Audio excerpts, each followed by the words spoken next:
mother of all blessed harmony and peace from the trajectory of fragmented mind.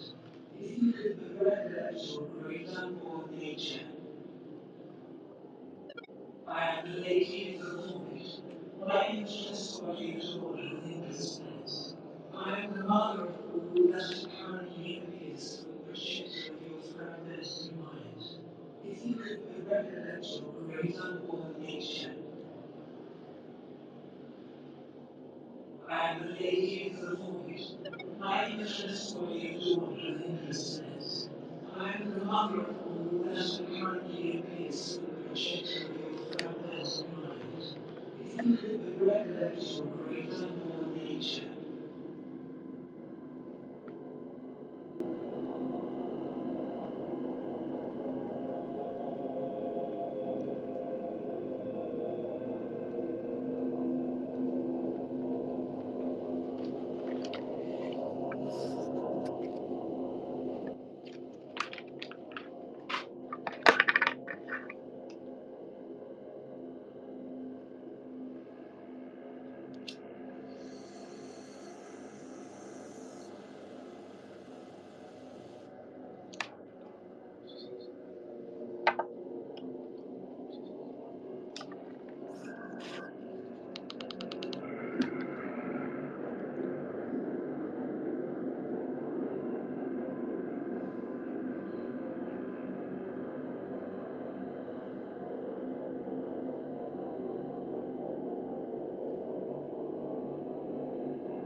I am the lady of the void, my ageless body adored with endlessness. I am the mother of all blessed harmony and peace from the projector of your fragmented mind. If you could but recollect your great unborn nature, I am the lady of the void, my ageless body adored with endlessness. I am the mother of all. Welcome to the Great Lodge. Plus fucking Ultra presents Apatawako Sasasanak, or the Relatives of Apocalypse. I am Jin the Ninja, and we are a plus ultra space, so magic is very real. Magic is motherfucking real. And we come in consent, we come in synthesis, and we come on the app called X, which is both the 10 and the 11, and we travel and traverse time and space to come together to make something fucking metamagical. So, I host a show called Threshold Saints, and I'm joined by my multiple brothers in the lodge. Of course, number one tonight, and number one generally, because of his cute cheeks, is his face cheeks, not not the other thing. But anyways, Matt Murrah, who is he's not our junior brother, but he is our youngest brother in the lodge, and I really appreciate him. He is our webmaster. He also does all our socials. So check out our YouTube, which is The Grey Lodge, and make sure you like and subscribe because that channel has been growing, and I'm really proud of us for doing that. And as well as you can also check out thresholdsaints.substack.com, as well as thetruegraylodge.com, TRVE Graylodge.com. And then also we are joined by Solar Exile, who is one of my, I don't know, just like a brother in the lodge, I guess. And then obviously Joshua the Branch. Whenever Joshua decides to roll up, we will, I'll let him introduce himself. So basically, that's where we're at. So Matt, do you want to introduce yourself or plug anything, and then Solar can go? How is it going, everyone? Happy to be here, liking the every 2 weeks spaces. So I think it's a nice time to do stuff. As always, I'm at Mora19 on all socials. You can find me on X, on YouTube, Instagram, TikTok, Twitch, Telegram, maybe some other place. There's also my website. That's going to be Kabbalah.com. That's KAABALAH.com. Running up some, I wouldn't call them readings, more so like counseling, actually. Because if you go there, sure, I can give you a reading. You can know know why or why is your personality like this and like that. But at the end of the day, you want to solve a problem, right? So I think most importantly than just knowing is being able to solve problems, and Kabbalah is the tool for that. So if you're interested, just DM me or go to the website. And yeah, very looking forward to today. Thank you so much, Matt. And of course, I just want to say Solar did generate the idea for this space. He already knows, I think. But we were talking about complex relational identities and indigeneity and what that means. And then he brought up the idea of the sacred derelict. And then in my mind, it was like, bing. So I was like, this is the perfect space. This is a perfect idea for Friday because it's something that I actually can discuss relatively intelligently, and something I actually know something about. So the name of the space even means those who govern themselves. So I thought, well, it's Plains Cree. So in case anyone's wondering, I'm sure they're not, but if you are, it's Plains Cree, and it means those who govern themselves. So I thought, well, that's an interesting kind of extension on the themes of like Younger's Anarch and all the other stuff that we kind of have been talking about and sort of our transition into a syncretic politics. So anyways, I'll let Solar introduce himself and say whatever he wants to say about the space or not, or about himself or not. And yeah, then we'll get going. Solar, go ahead. Yeah, thanks. Happy to be here. Yeah, hope everyone is staying warm, depending on your location in the United States, if you're listening from this great continent. Yeah, I don't have anything to plug or anything. I kind of do. I'm in that pattern, right, where I'm overrepresented on the Threshold Saints or the Grey Lodge timeline for a couple months, and then I disappear for 4 months. Right, I'm enjoying my hibernation. So, yeah, happy to be here though, and really excited for this topic. Well, that's good. I mean, I hope you're still going to keep your scheduled, whenever that may be, episodes that we're going to do. Okay, good. All right, so those who govern themselves or the relations of apocalypse. So, yeah, I know this sounds like a really poetic bar from Jin, but it's actually, I totally stole it from somewhere. And I'll always say if I stole it from somewhere. So, back in my leftist days, many moons ago, I was listening to an indigenous scholar from the University of New Mexico who had a book out at that moment, which obviously the University of New Mexico has the American Indian Center. So it is kind of like the center of like decolonial sort of politics and ideas. Hey, Joshua, what's up? I'll bring you up. Sorry about that. So he was saying that all indigenous people, I mean, he took it in a very leftist way. I'm not going to take it like that. But his idea was that all indigenous people have a relationship with what is called apocalypse. Because every indigenous society in North America specifically has been disrupted by what is termed colonization. So every timeline, every civilizational timeline that they've been on has been disrupted. So they don't really have a fixed time that they can either return to. All of their time must, in an indigenous cosmology, according to him, since indigenous time is non-linear, which I would make a case for, it's probably a lot more tribally specific than that. It's not so pan-Indian, but anyways, I think the idea is like they can only look forward. They can only move forward with the wheel. So one of the things that the American Indian Center at University of New Mexico is famous for is their Navajo Studies program. So we have discussed in the Welcome to Hapaboria series the idea of the Navajo having very similar ideas of the wheel of time as Central Asia. But one thing I have always found really interesting about the Navajo is that they are actually, we'll call them a descent group of indigenous people from, well, not exactly where I am, but more in the region, more in like it's the subarctic. So those are called the Dene people. And so they speak a very similar language. Navajo language is called Dine. So you can even hear it's similar. And Dine and Dene just mean the people. So they are just simply referring to themselves as sort of the wielders of the primordial axis, you could say. However, Arctic Dene people, have a very different religious framework than Navajo people, who only went to the Southwest in the 1400s. So I was thinking they also had to travel through the West. So is that also not a kind of form of apocalypse? Because as we always say, apocalypse is revolution. revelation. So if they have to walk through this totally foreign, unfamiliar landscape from northern Alberta or northern Saskatchewan, the Slave Lake region, that's what it's called, where all the uranium mines are, they have to walk all the way down to the Four Corners region. So it probably took them a year or 2 years or 3 years or however long, but they had to encounter all these unknown landscapes, all these unknown geontological relations, the different rivers, different cultural groups, different languages, different animals, even.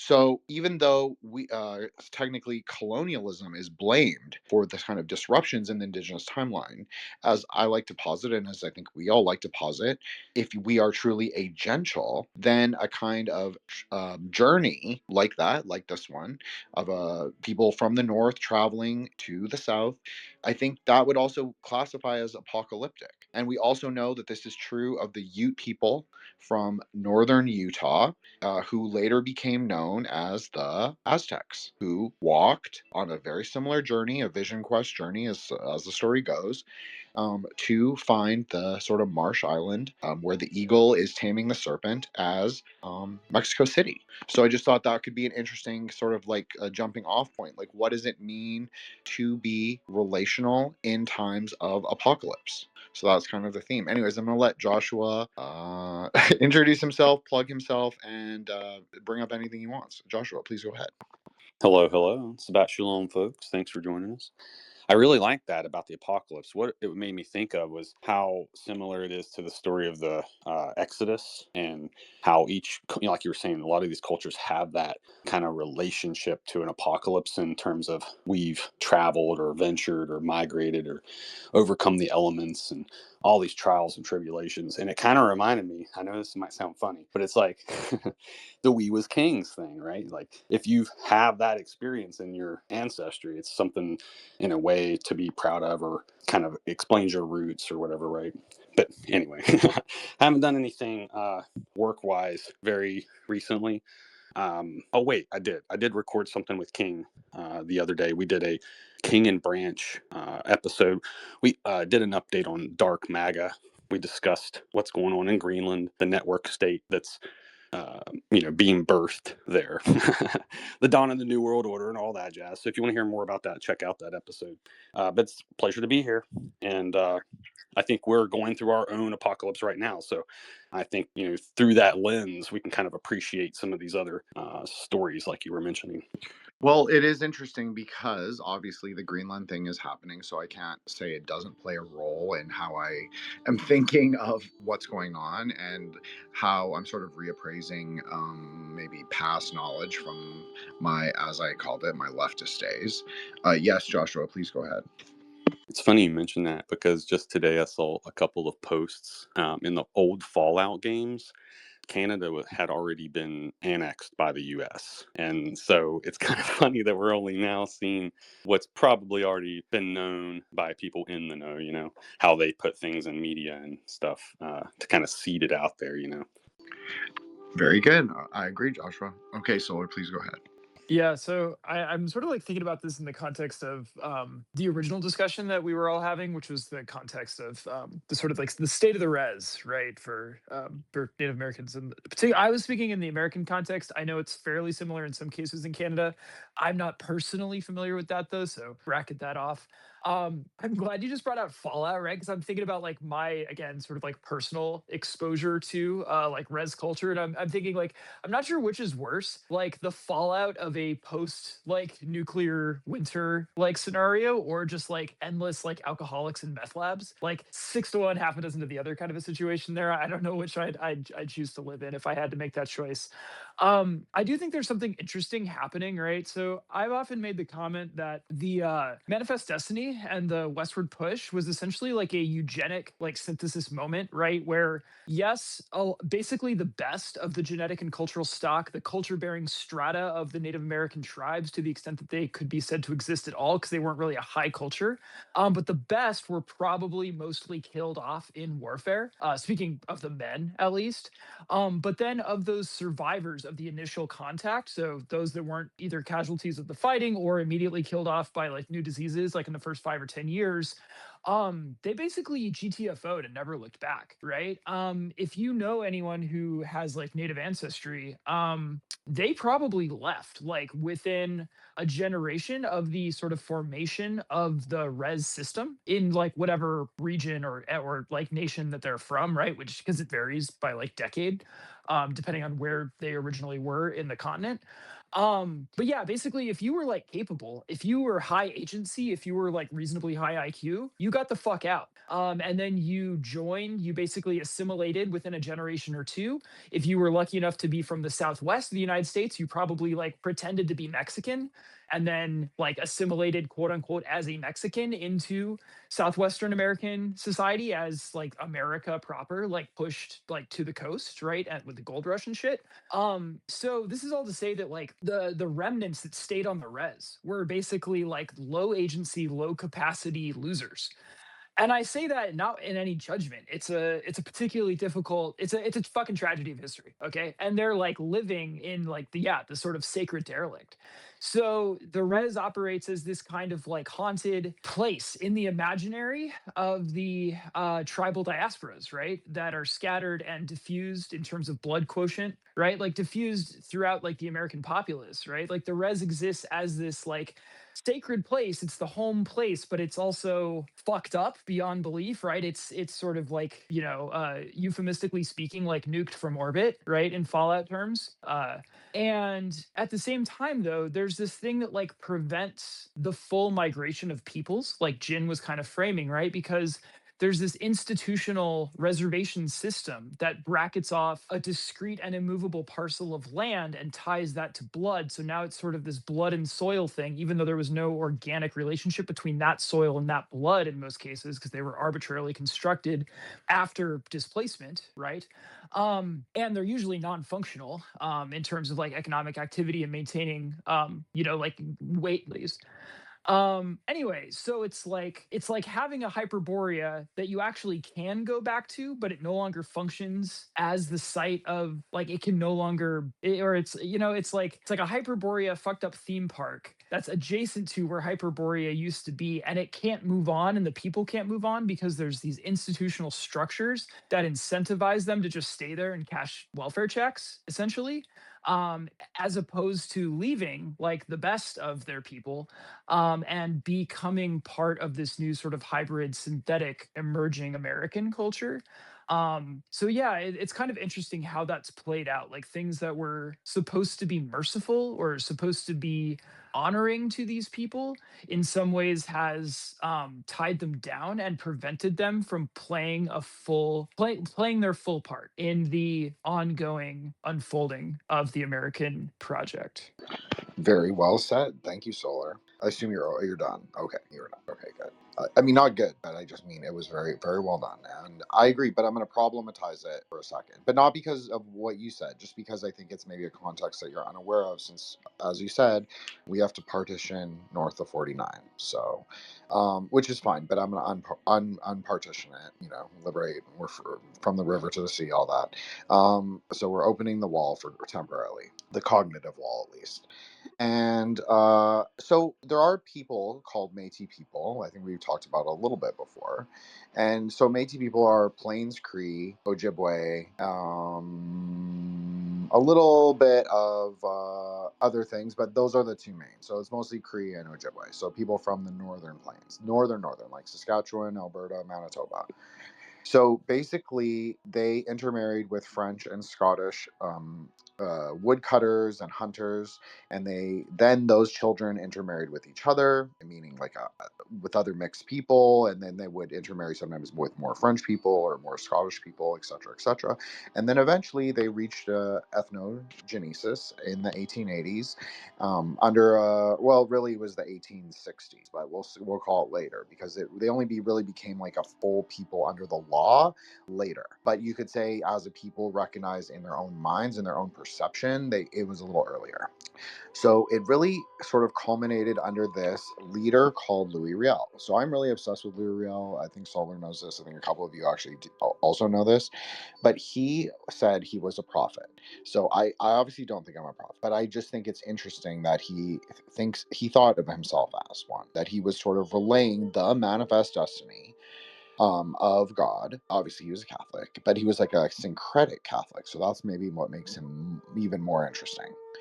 Because that is all of Métis culture. It was sort of like bringing together of European normative like values, or it's like, I mean, in Cree culture, you hear a lot of stories, about like, because it was very decentralized and very, you kind of went your own way if you thought was what you chose to do.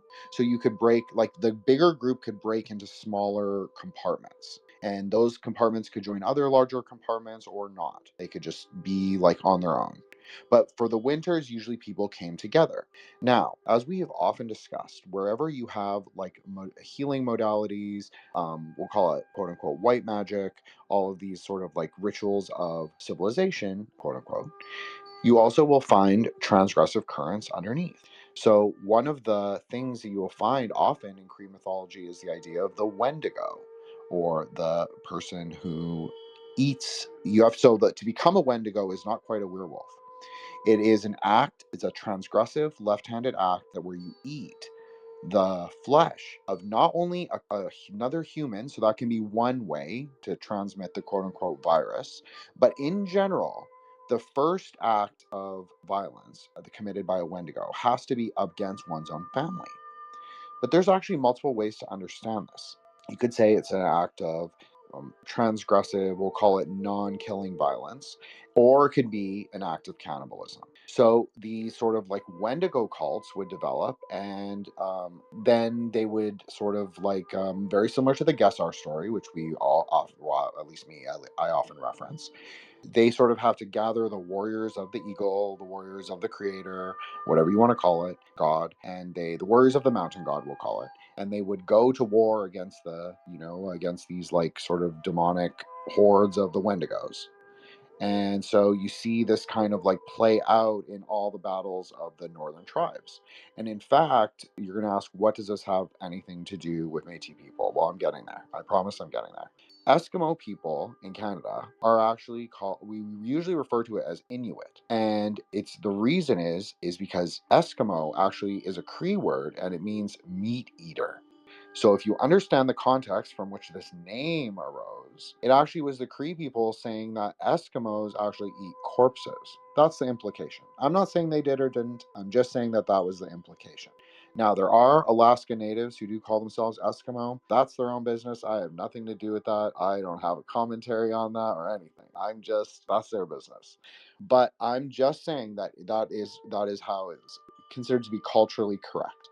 So, Métis people, where are we going, Jen?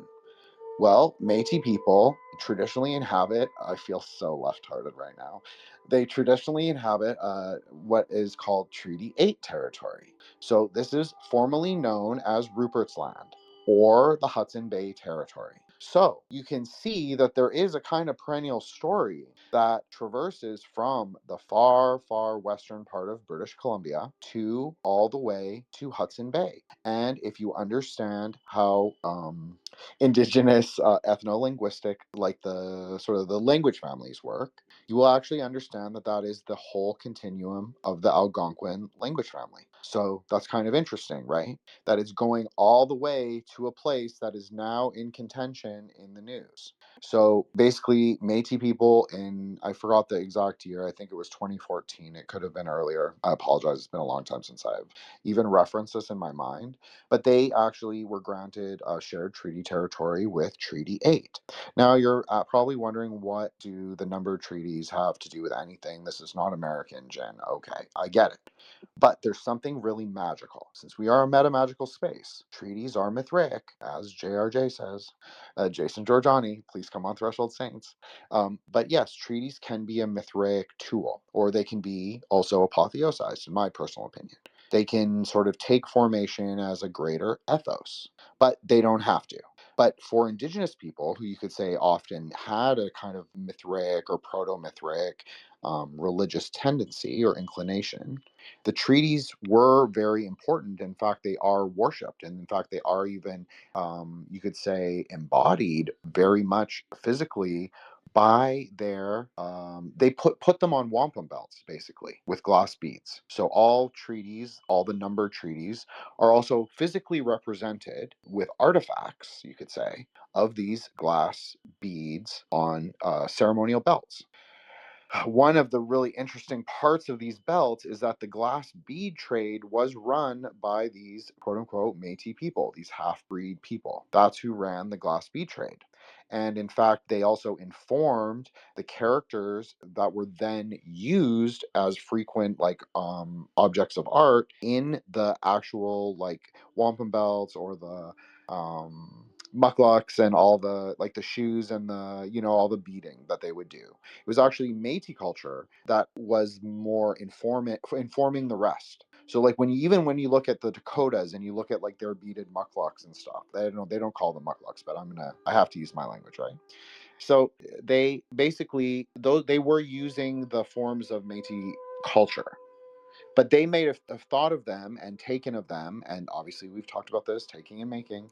They took of them in their own way and sort of Suanized them and made them more adaptable and suited for that sort of culture. But it's interesting because obviously Métis people spoke French. French is a primary language for Métis culture, and they would have been very familiar with the probably French Masonic Blue Lodge system, simply because obviously they would replicate it in their own society in their own way, and they even had their own priests and their own sort of church system that was sort of not quite official. We'll call it like, it was kind of gray, actually. It's kind of a gray market for priests, and actually women would actually be in charge of the, we'll call it, religious household rites, meaning like egg cleansing, like limpias, or like cedar cleansing or smudging with sweetgrass or all that shit. The women would normally be in charge. But when it was something more serious, or they had to do a mass or a wedding or a funeral, they would get a Métis priest from one of the other villages. It's kind of interesting. And because most of their fathers were French or Scottish, so they would have obviously translated some of those pre-extant systems from Europe directly into like a Northern Plains cultural context. Yes, Solar, please go ahead. Yeah, I just wanted to like kind of more add on and then let you keep riffing. So this isn't just like a Canadian phenomenon. So I don't think that Métis people fuck with Sundance and vice versa. But I will say this is kind of tricky because like this could dox me in a way. But I've got like extended family, if I just keep it there, that's like deeply involved in Sundance and like they're known quantities in those type of circles, kind of going back generations. And one of my relatives is a fairly prominent glass artist and glass bead maker in the kind of like quote unquote Native American art scene. Um, and so even that, so these are this, and what I'm trying to position is the sort of cultural. Again, this is not actual Métis. This is the like syncretic source we made it up type of thing that Sundance is. And I hope we can actually kind of talk about that in a way kind of in its own. But the point is the treaty beads, that's become a thing. Like I am personally familiar with that. I have no connection to that as an actual like tribal tradition. Nor does like this relative, right? But like just because of the kind of pan redskin cultural moment that's been happening for the last like 130 years or whatever we're calling it, right? Just like making up these things are all kind of coming together and fusing in a really, really bizarre way. But what I think is really interesting is that a lot of these ultimately like occulted, esoteric, like European ideas, traditions, even symbols are finding their ways into this kind of like neo-native cultural pan like native cultural expression, right? But they're specifically like being forcefully retconned, right? Because like in this kind of synthetic cultural space, you want to basically distance yourself from the white man as much as possible, which is really funny because like half the people doing this are like they look like Aryans, right? They look like the blonde beast, right? But never let that stop you, okay? But anyway, right? So they have to come up with these kind of like new, oftentimes just invented whole cloth sources and meanings of these appropriated occulted symbols, right? That they are just directly ripping off. Now, maybe the Métis sort of show their work a little bit more, and because they're kind of more self-consciously syncretic in their identity, that's actually really cool. I appreciate the honesty because in the American context, you see this stuff basically like, oh yeah, it just like happens to also be like a native thing, right? Even though it's like clearly taken from the majority like white like settler culture. But I actually think that's cool, like because again, like it's to me, like again, like it's sort of like coming from a chaos background, right? Like when I see people just kind of ripping and running, like that makes me smile. Especially when they're doing it kind of self-consciously, like we can all like with a wink and a nod, like go, keep doing our thing. But yeah, I really just wanted to say that like this is not constrained to like Canadian or like specifically like Métis like contemporary practice at all. Like I'm personally familiar with it as a guy from Southern California.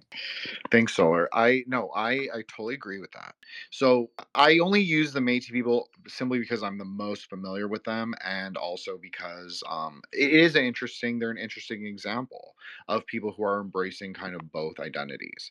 And so I didn't really talk about their politics, but they had like a sort of Catholic informed French Republican, but also sort of using the secret lodge system. So this is the other thing I wanted to say about that. But maybe that's a little off, and I should actually address what Solar was saying. Is that there is a difference between powwow culture and like quote unquote Indian culture, indigenous culture. Like those are not the same thing, right? Like what Solar is talking about, like the pan Indian culture, that's just powwow culture. So if you go to a powwow and people will be like, oh, this is like whatever tribe. Like it's not really. It's all kind of like to quote Basil, it's all one thing. It really is. And then that's fine. There's nothing wrong with that. There really isn't anything wrong with that. It's like dream catchers. Dream catchers are a great example, and Indians will actually get mad at each other about this. So it's actually kind of a funny example too. But like, so those are an Algonquin thing. We were talking about Algonquin languages. Well, dream catchers are an Algonquin thing. But during like when they were sort of like kicked off their lands kind of idea, and they were like walking like Trail of Tears kind of thing, you could say, they would like intermix. They would be like, oh, like they would be like a rare craft formerly, but then maybe like they're like refugees on the road, and they're like they're like gonna be like, let's weave them together. So basically that's how that is how it spread, and it spread through like road traders and all of that. But that's fine. There's nothing wrong with that. That's how culture that's exactly how culture worked in pre-modern times. So no big deal. But I think it is important to like distinguish the two.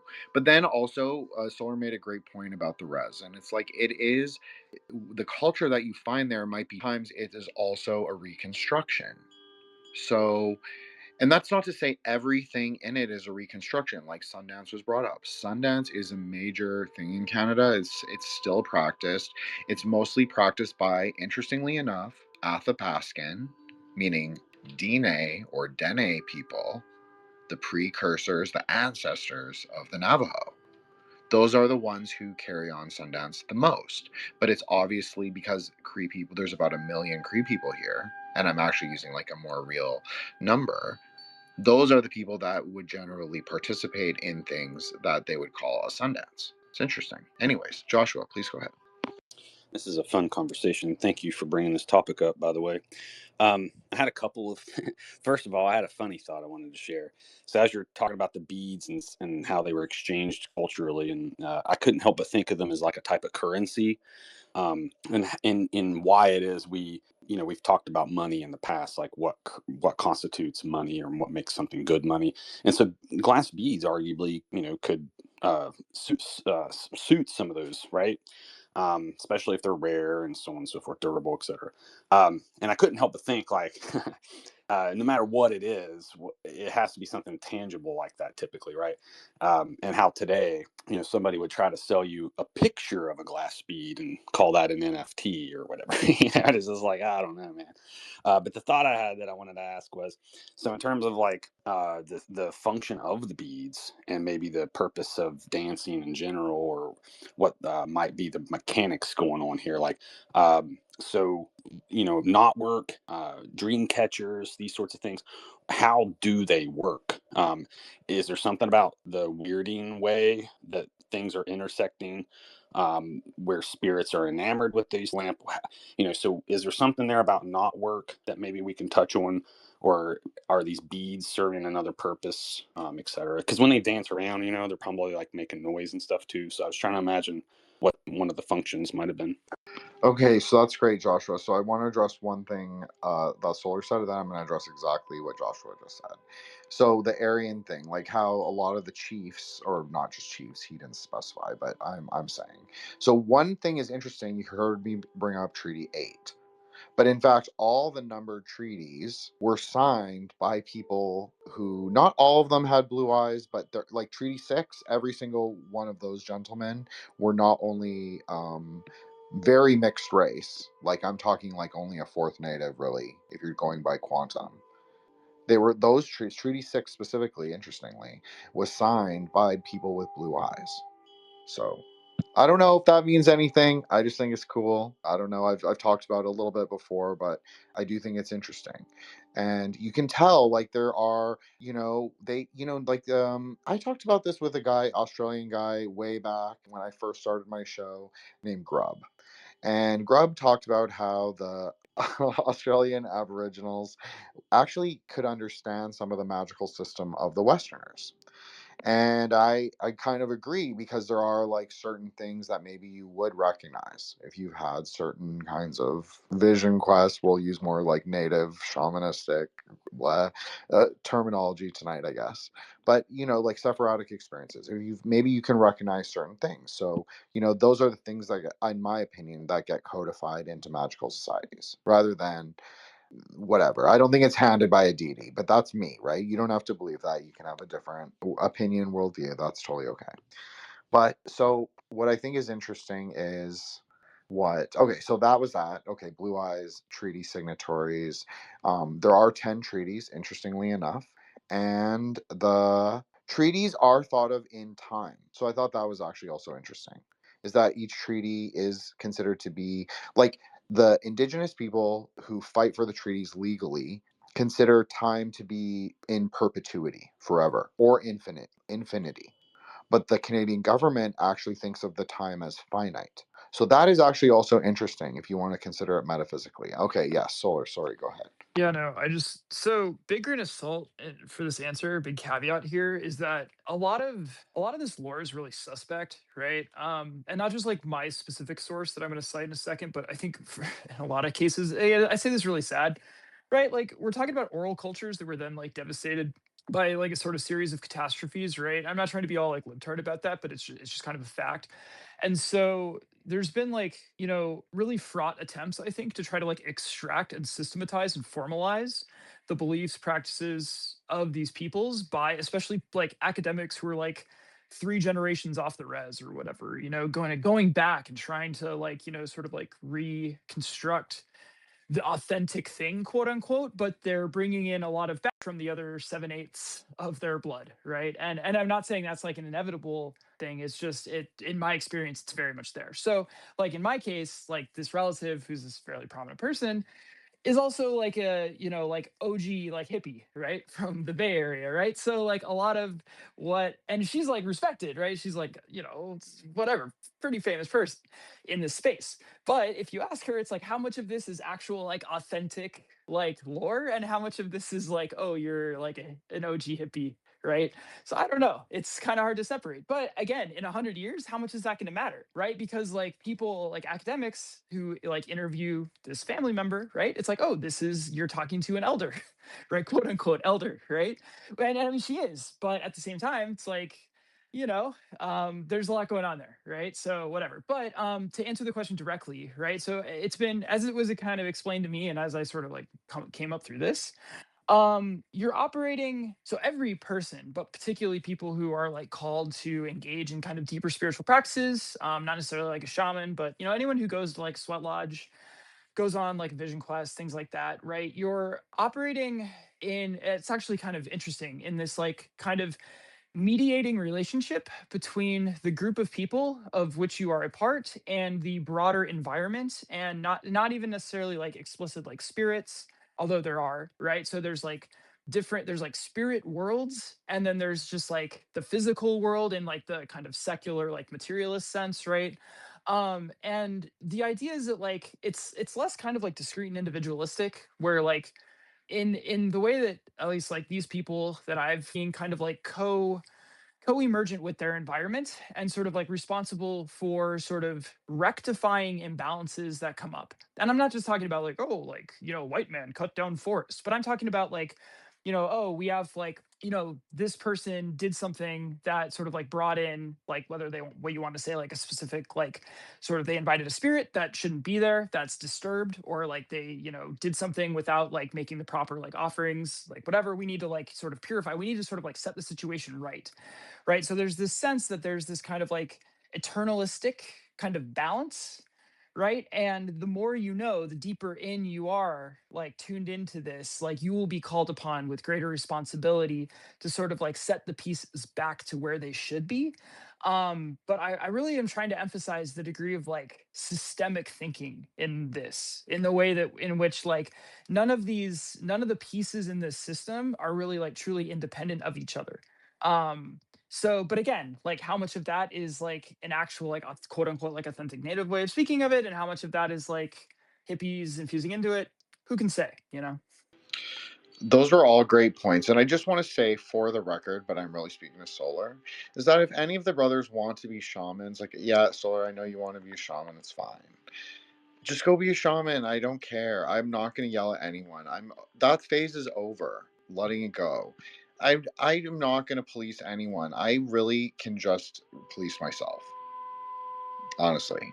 So, I like to think of myself as like the hell cop. Today I'm the white brother hell cop, but man, next week might be the black brother hell cop. Who knows? Let's see. But like I always said I was a Dukun. I always was like, I'm a Dukun, like, yo, you don't have to listen to me about anything. Like I practice Dharma, I love Tantra, I love Vajrayana, although I've been lately calling it Mantrayana, which I'm trying out, so. But like that's where I'm the most comfortable. But yeah, I'm comfortable in Taoism, and there's a lot of stuff in common with Tantra or Vajrayana, and like a lot of especially plains American Indian sort of what Solar was referring to. Like this, is it reconstructed? Is it pan Indian? Like what is it? Like this kind of like religious complex.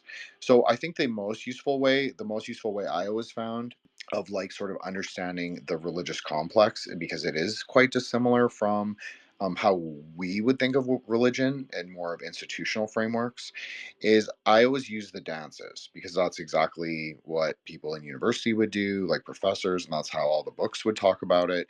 They would sort of divide it into, this is like more decolonial framing, right? So this is even post colonial. So this is like very progressive sort of ways of thinking, like the most extreme libtard stuff.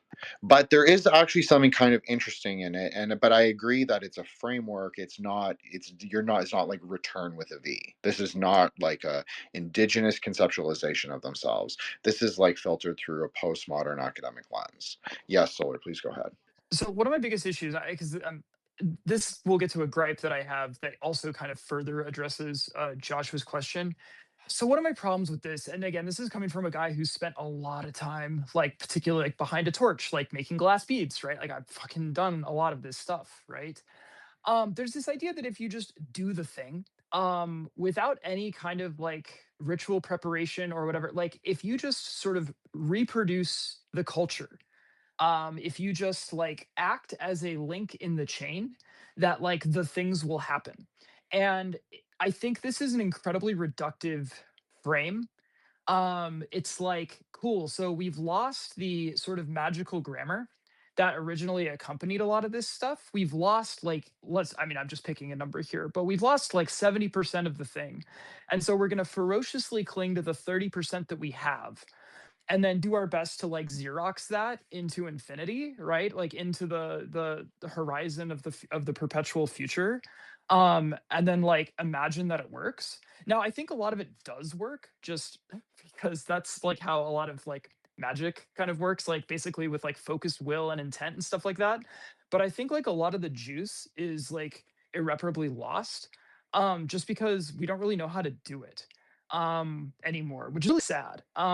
However, I will say one of the cool things about this is everything is like maximally participatory, right? So like in these dances, like if you're there, you're gonna dance, right? Like with the beads, like if you're there, you're gonna make the beads, right? It's not really a spectator sport.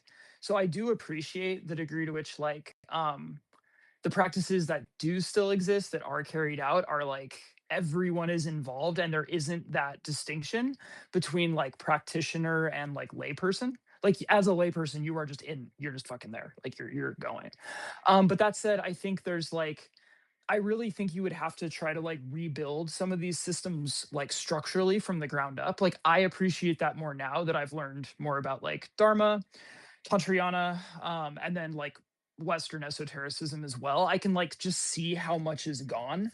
A lot of the sweat lodge rituals are still like mostly intact as I experience them, and at least like in my cases, like they seem to be effective enough, right? You can do that. I think there's a lot to be said on the negative sense about how over reliant on ethnogens and substances in general a lot of the sort of like quote unquote shamanic or neo shamanic rituals like are. But again, I think there is like authentic ritual framing that actually still makes those work. You just have to actually seek them out. I'm not talking about ayahuasca. I'm talking about more in the North American context of like peyote. I've even done it with LSD. Yeah, like sweat lodge stuff. But outside of that, like with a lot of the craft work and even just like the cooking and shit, it's like there's supposed to be this meaning there. There's supposed to be these like process or this like these are supposed to be like really really load bearing signs, like texts if you want to look at this really schematically. And a lot of that is just like it's like insert meaning here because we don't actually know, and it's sad.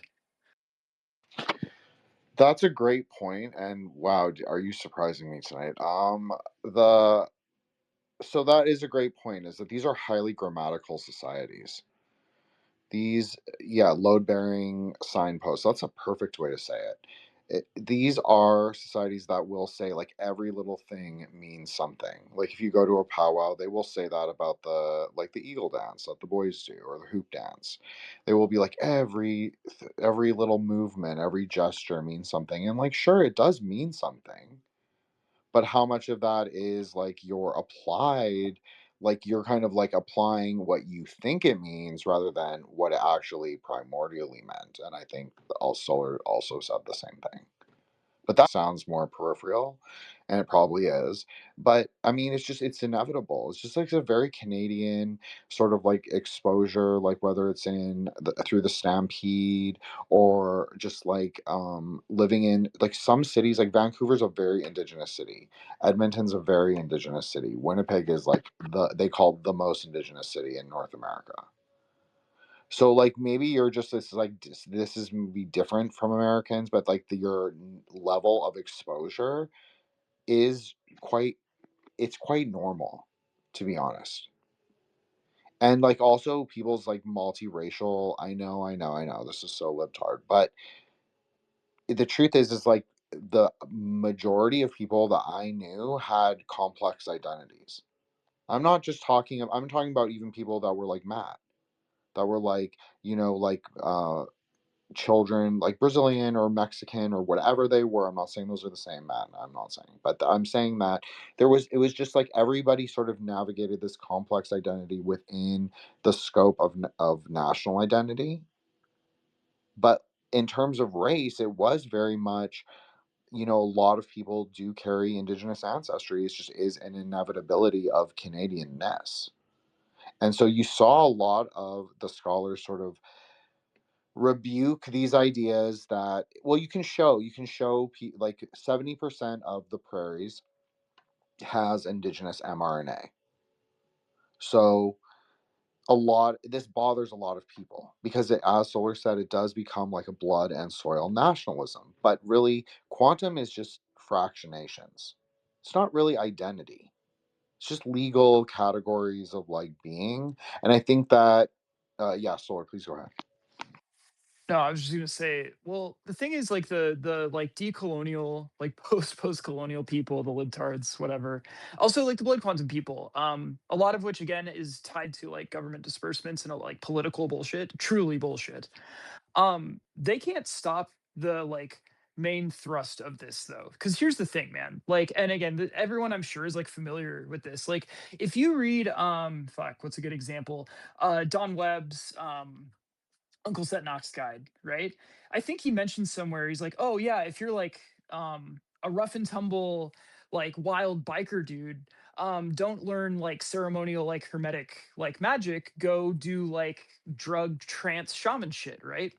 What he's referencing there is like, again, and this might not be super glamorous because we almost associate it with like low class stuff, quote unquote, but there's like basically like the quote unquote Native American has made its way into essentially like the iconography, the mythology of I mean, I say America, but I mean the continent, the West, and particularly like outlaw culture, right? Um, and it's also like blended into a kind of weird, like almost like unconscious, like syncretic pagan thing. You can see a good example of this. He's a fascinating guy, and I mean this like totally respectfully, right? Clay Martin. He's like a special forces guy. He's done a lot of like cool guy shit in the military. Now he's like a dad. He posts spicy political stuff.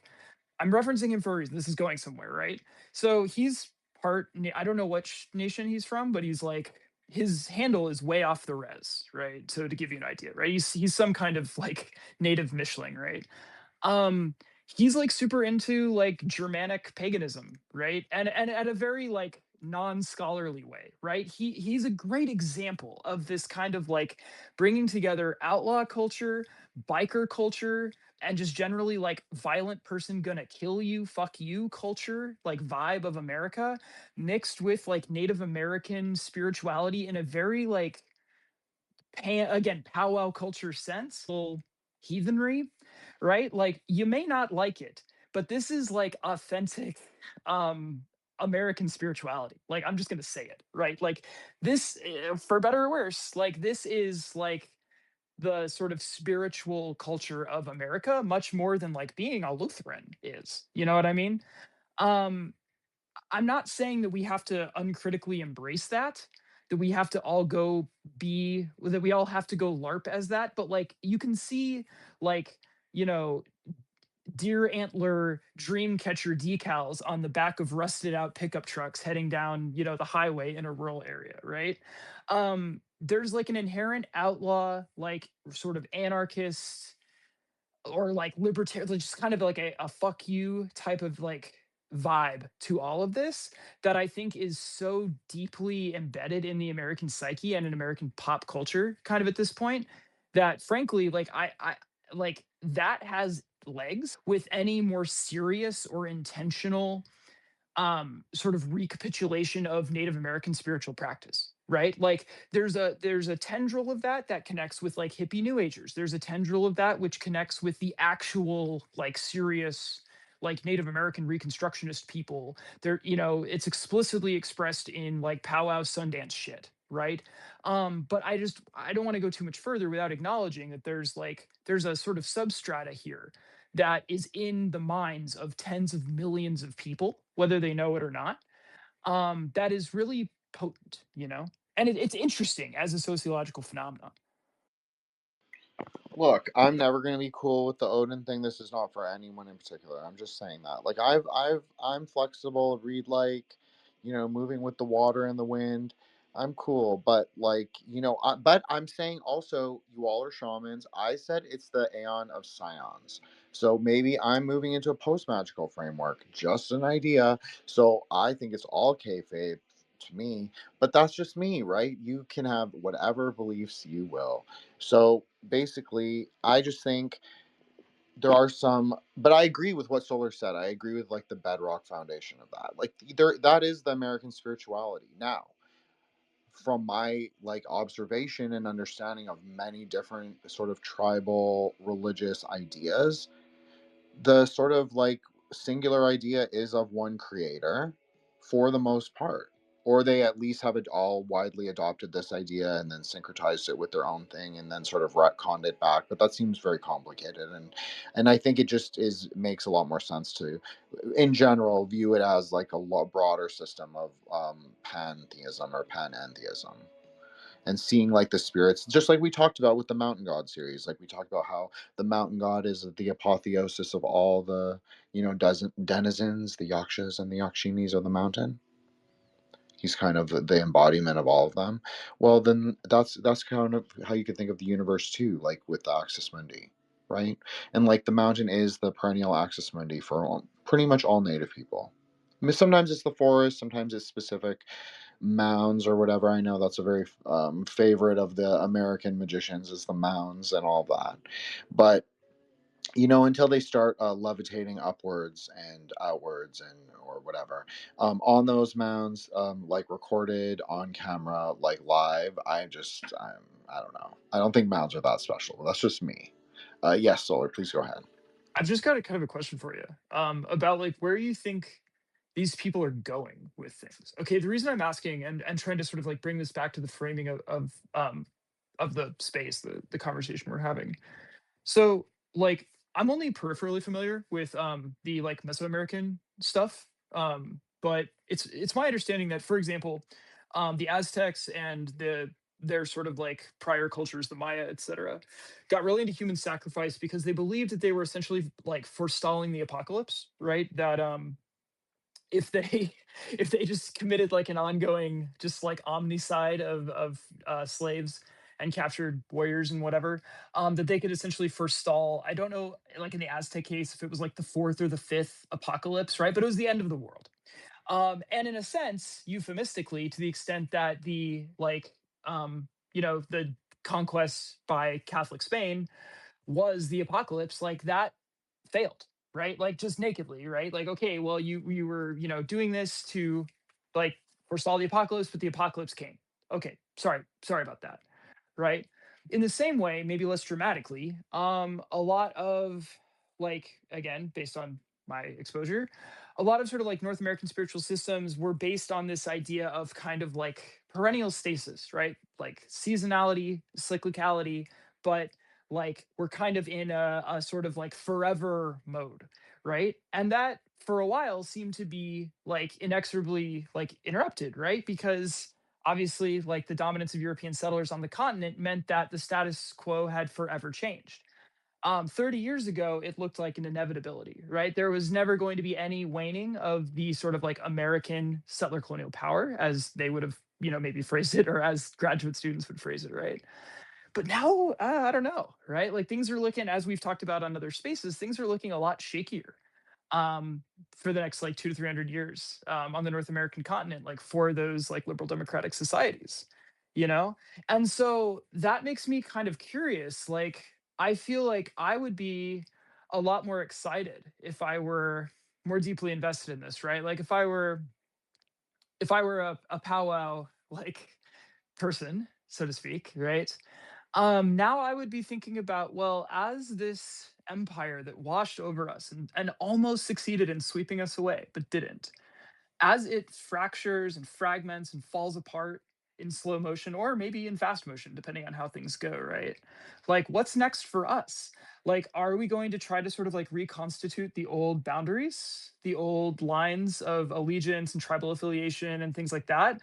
Or are we going to enter a new phase where we're all kind of clicked up? We all sort of had reoriented ourselves as the other, as the sort of irreducible other, as the red man, right? As the Indian. We've become Indians, right? We're not this nation or that nation.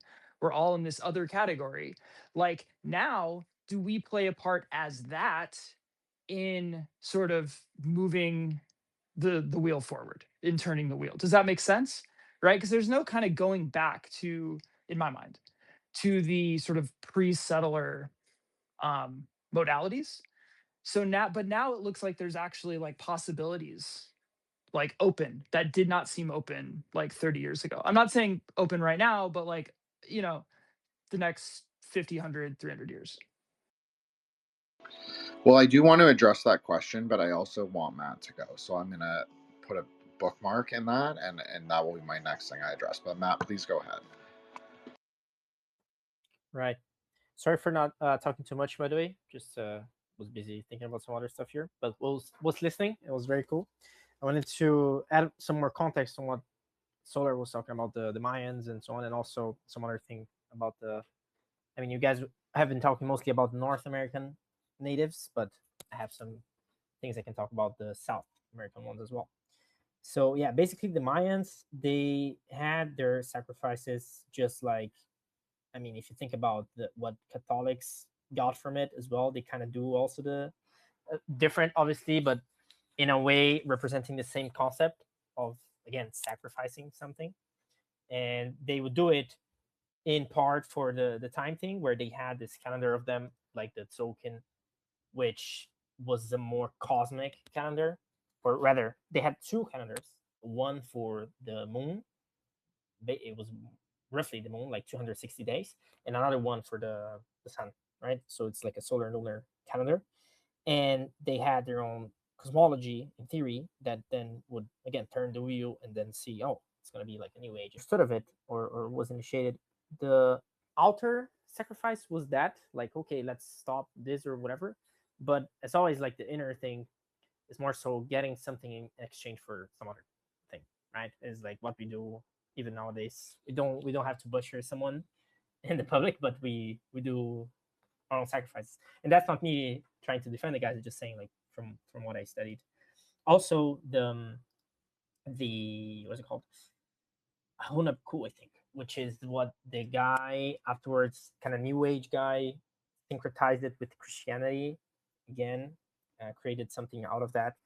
And it's actually a very interesting thing because there's a guy, I don't remember his name now, but I even got his book, which was really nice. So the Mayan astrology thing, it's very Kabbalistic. Like, it has three columns basically, and then you go from the left column down to the end of the right column. So it's like 3 rows and 3 columns. So it's like a grid 9 by 9, and then you go down in a zigzag pattern, as in each of the signs you go down as you get older, from like the topmost to the bottommost, basically.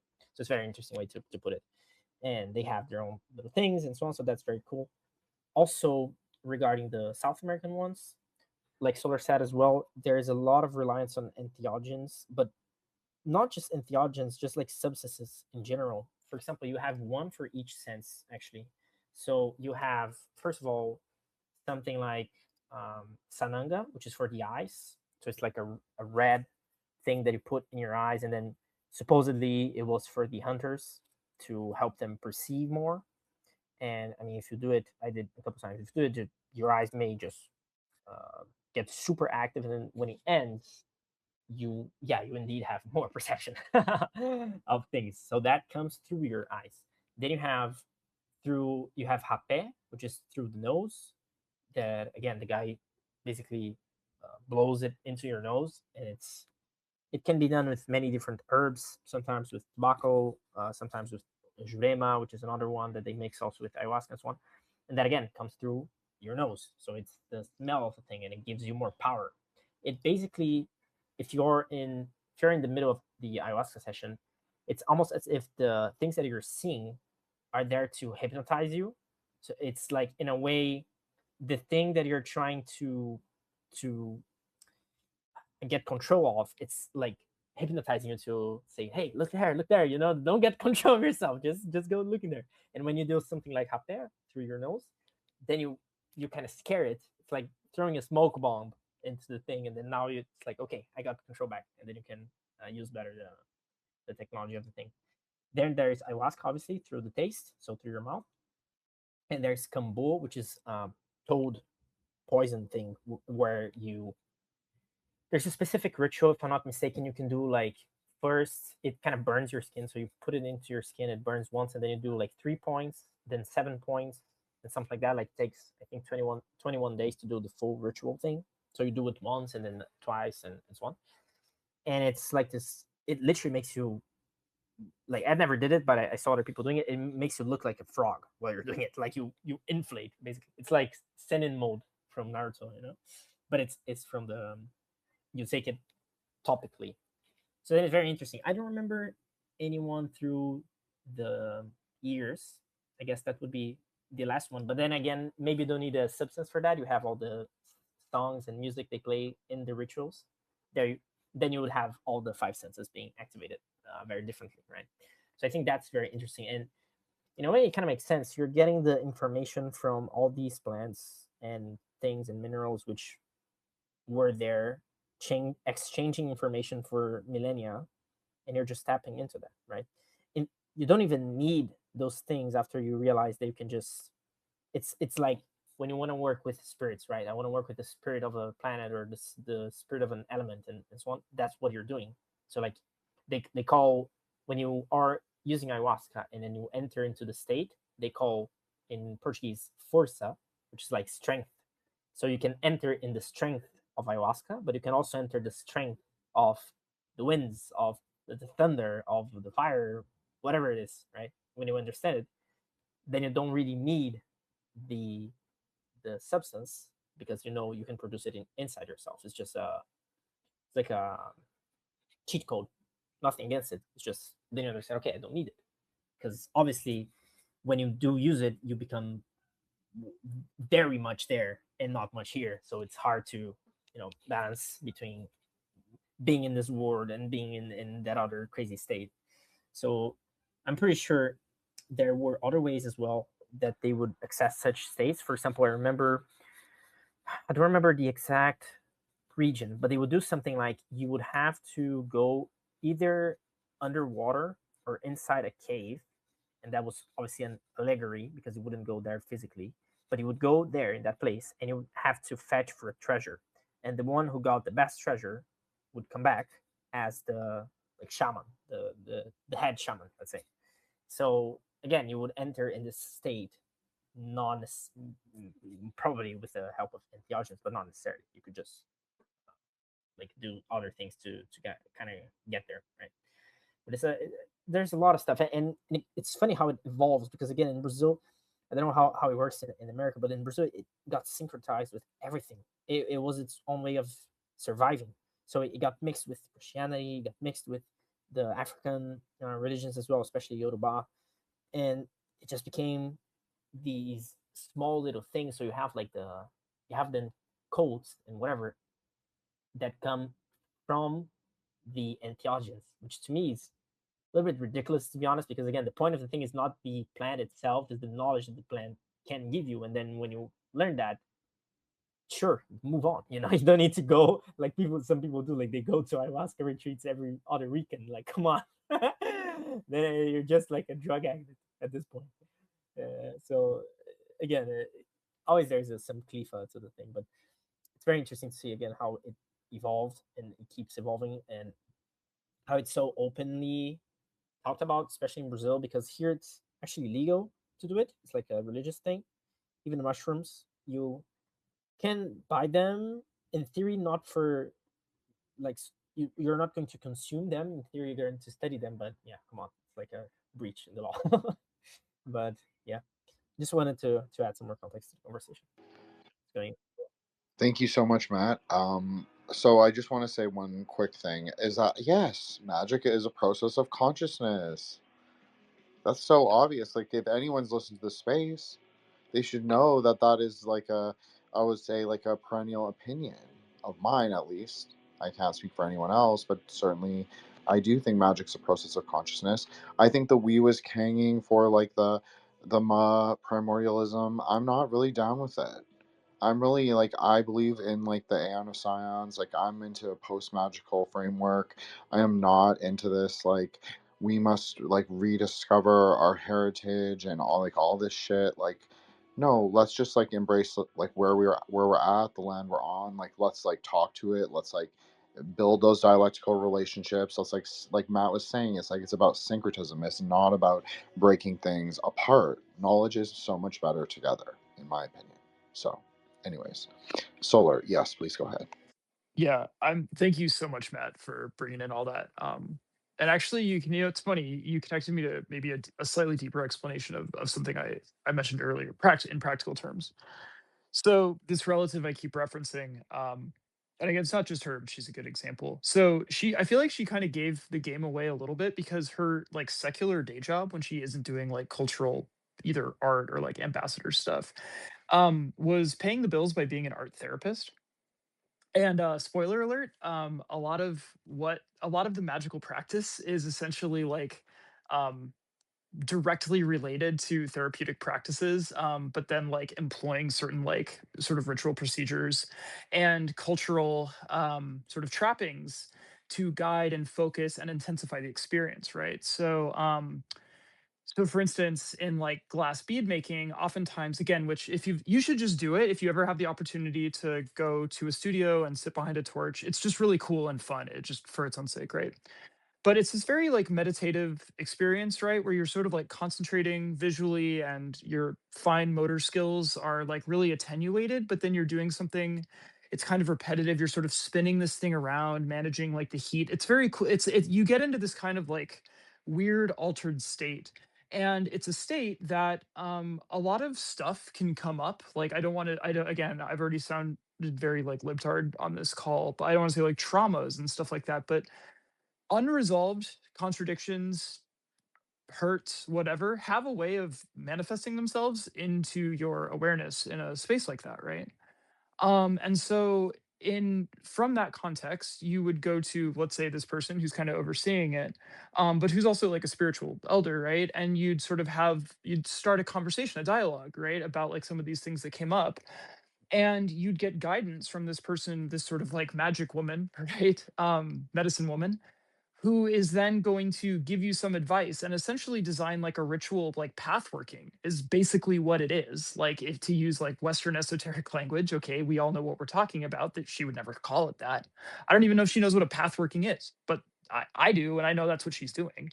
Um, and she's going to basically give you some, again, culturally inflected guide rails to shape your experience and your understanding of something that you're going to go do, right? And whether that's, again, sweat lodges are awesome, so something like that, which is usually going to be a shared experience that will then be further sort of shaped and reinforced by the other participants, because that's really a solo exercise.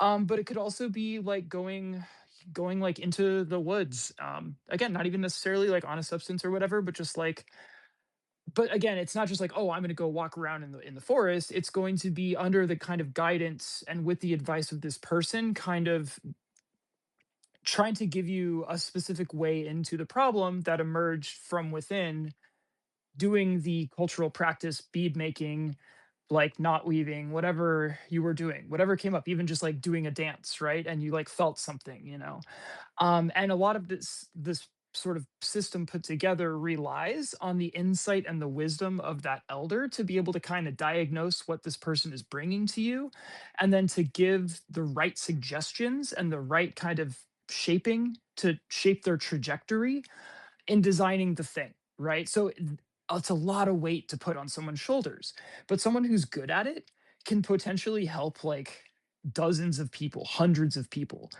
um Also, just as a side note, but this is really really good for maintaining continuity of like extended family structures and essentially what amount to clan structures, right? So like this part of my family can like muster like over 100 people at a big gathering, and actually they show up, and they're like, they can pull weight for each other.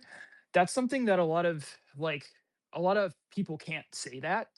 And again, it's because like, I'm not saying it, it's the ability to positively intervene in people's lives in meaningful ways to help people like get over stuff, that just as that one example, that help like build the bonds that actually like keep like clans together. And that's like a lot of power that you can wield. Like, with 100 people you can actually do a lot of stuff, right? You can marshal investments. You can just do a lot of mundane things in the world, right? Anyway, just throwing that out there. But yeah, a lot of it is like, yeah, I've said enough. I mean, the world is a hermeneutic. Everything in it should be a hermeneutic. Everything in it should be I like to use Kabbalah because it's such a good system for doing that. But I'm a little more experiential in it, so I'm not like crazy autistic about it where I have to put everything in, but everything should be mappable. I mean, I have had really autistic moments on it, so I'm not saying that I haven't. So I'm just I'm just positing that yes, like everything that Solar was saying, like understanding like the art therapy is a hermeneutic. Like, yeah. I was thinking about that today because I had to listen to all these stupid ads on YouTube to like figure out what I was gonna play for the like our background music. And it was like all therapy. And I was like, I do think therapy is bullshit. That's just me. But I'm also saying like for some people that might actually be like a hermeneutic. I'm not saying it works. I'm not saying it gets you anywhere. I'm just saying for some people that might be like a way at least they break through like Malkuth. I'm just saying it could be. And like it's hard to like really be super judgmental anymore. I find I don't know, maybe I'm turning into a libtard again. I'm not, but I think I what it is like I can see the hermeneutic in everything. So I think it's important to like appraise things. Again, you can have discernment, you can have discrimination. You are allowed to say things are bullshit. You are allowed to say no thank you. You don't have to believe everything. And that's maybe a really important sort of like way to move through these kinds of ideas. Is like, will know, at least you can remember like this one dude what he really hated this like reconstructionism and like and just think of that like if that's what you need, if you need to play the devil, the adversary, that's fine. And maybe that's partly rhetorically why I do it, because I think Americans, and not just Americans, obviously I'm referring to anyone on the continent, I think you guys think that you all the supernaturalism was like removed just because it wasn't necessarily in your like direct religious perception. But I don't think that's true. From my like, if you want like an occult, the appraisal of like an occultist, I don't think that that was true at all. I think it was in pop culture. I think it was in like all of the everything that you call secular. I think it was like infused with supernaturalism, with esoterica, with like the hermeneutic, with ideas to like transcend yourself, transcend your mind. Not all of it is going to be the same and is going to agree, but I think it's all there. So, sometimes I take a more hardline anti-supernaturalist approach, and I don't love the European pagan stuff. That's just me. I'm just not like that into it. But it's not that I'm not prejudiced against it anymore. And yeah, I have softened because of like people have been like I'm close with people from our group, right, that are more into it. So of course I'm going to be like whatever. I'm not going to go hard because then I think of myself like, oh, what if I offend like one of them? Like obviously I wouldn't do that, so like not intentionally, like I might just do it in like the spontaneity of a moment, say something assholeish because sometimes it happens. But if I thought about it I wouldn't actually do it. So now my approach is that like people can do what they will, people can do what they want, unless they're directly like offending me in my presence, I can't really control them that much. All I can worry about is myself and like my extended or like closer knit like kinship circle. That's like, and even over that, I have such limited capacity to like exert myself. So the reality is like, I don't have to like it. So when we talk about it in the spaces, I'm always going to take a more, rhetoricist opinion of being like Aeon of psychic youth rather than Aeon of like, Hyperborean bearskin soldiers. That's just me.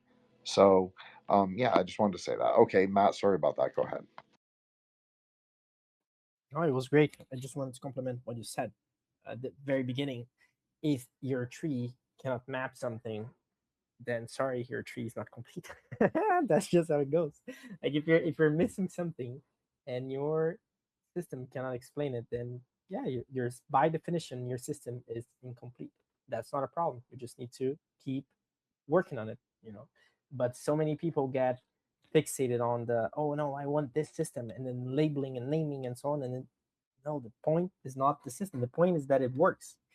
Like the map is always increasing and changing and getting more details and so on. So then also to put yourself out there. For example, many times now, I wouldn't say many times, but this week it happened twice, so I thought it was funny.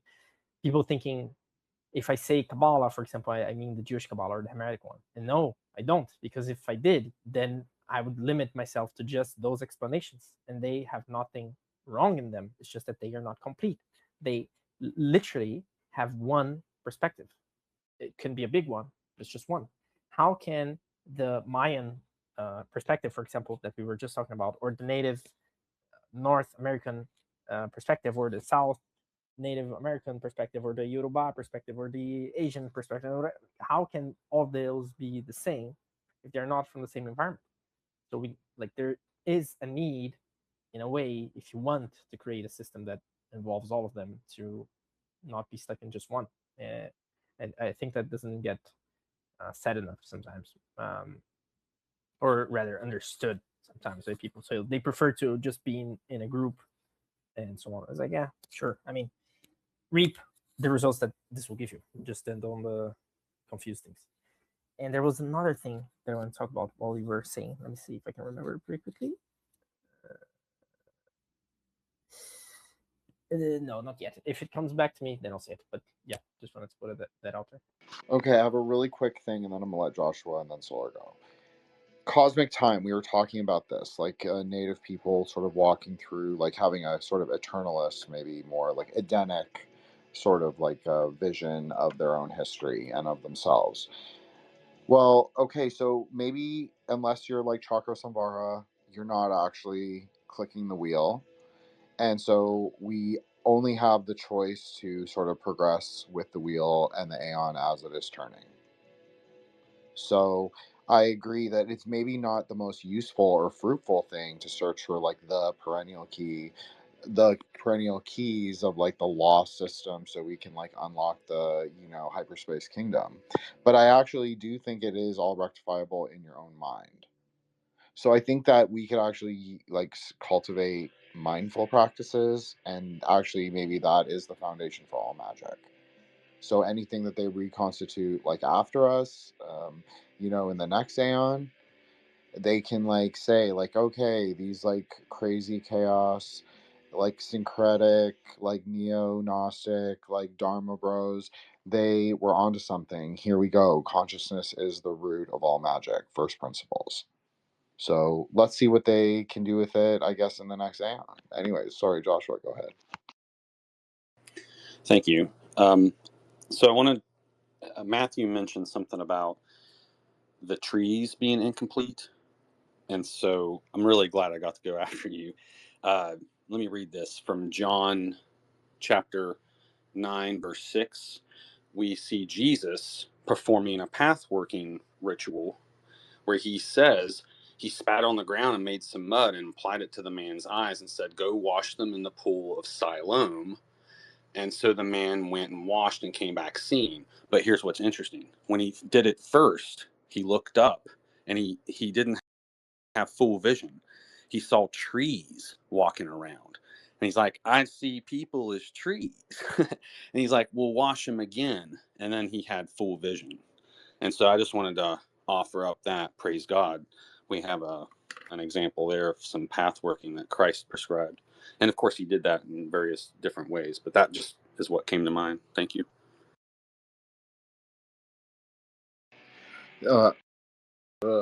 Hey, sorry about that, Joshua. Thank you. That was really great. Okay, Solar, go ahead. Yeah. I actually just sort of wanted to bring us back to Dharma a little bit. Because I've seen things you wouldn't believe. The one that comes to mind is, you know, a bunch of white guys running Sweat Lodge to help drug addicted teenagers who are mostly like white and Mexican guys, get off of drugs or whatever, and effectively, right? So the point is, definitely for like in the North American context, right? Like we live under the spell of the magical red man. It's just this kind of like it's this weird like sort of magical race. Like Europeans have gnomes or whatever. We have Indians, right? But at the same time, nothing is more of a trap of a klipa than ethnic or racial identity for actual native people, particularly on the res, right? Because you're told that this thing is the most important thing about you, that you have to cling on to this thing, right? You have to keep it alive. You have to keep whatever going. And again, there are like political and financial incentives to double and triple down and to make that your identity. But at the same time, like what is the constituent what are the constituent elements of that identity? It's fucking losing. It's being history's biggest loser. It's being dominated by Doug, right?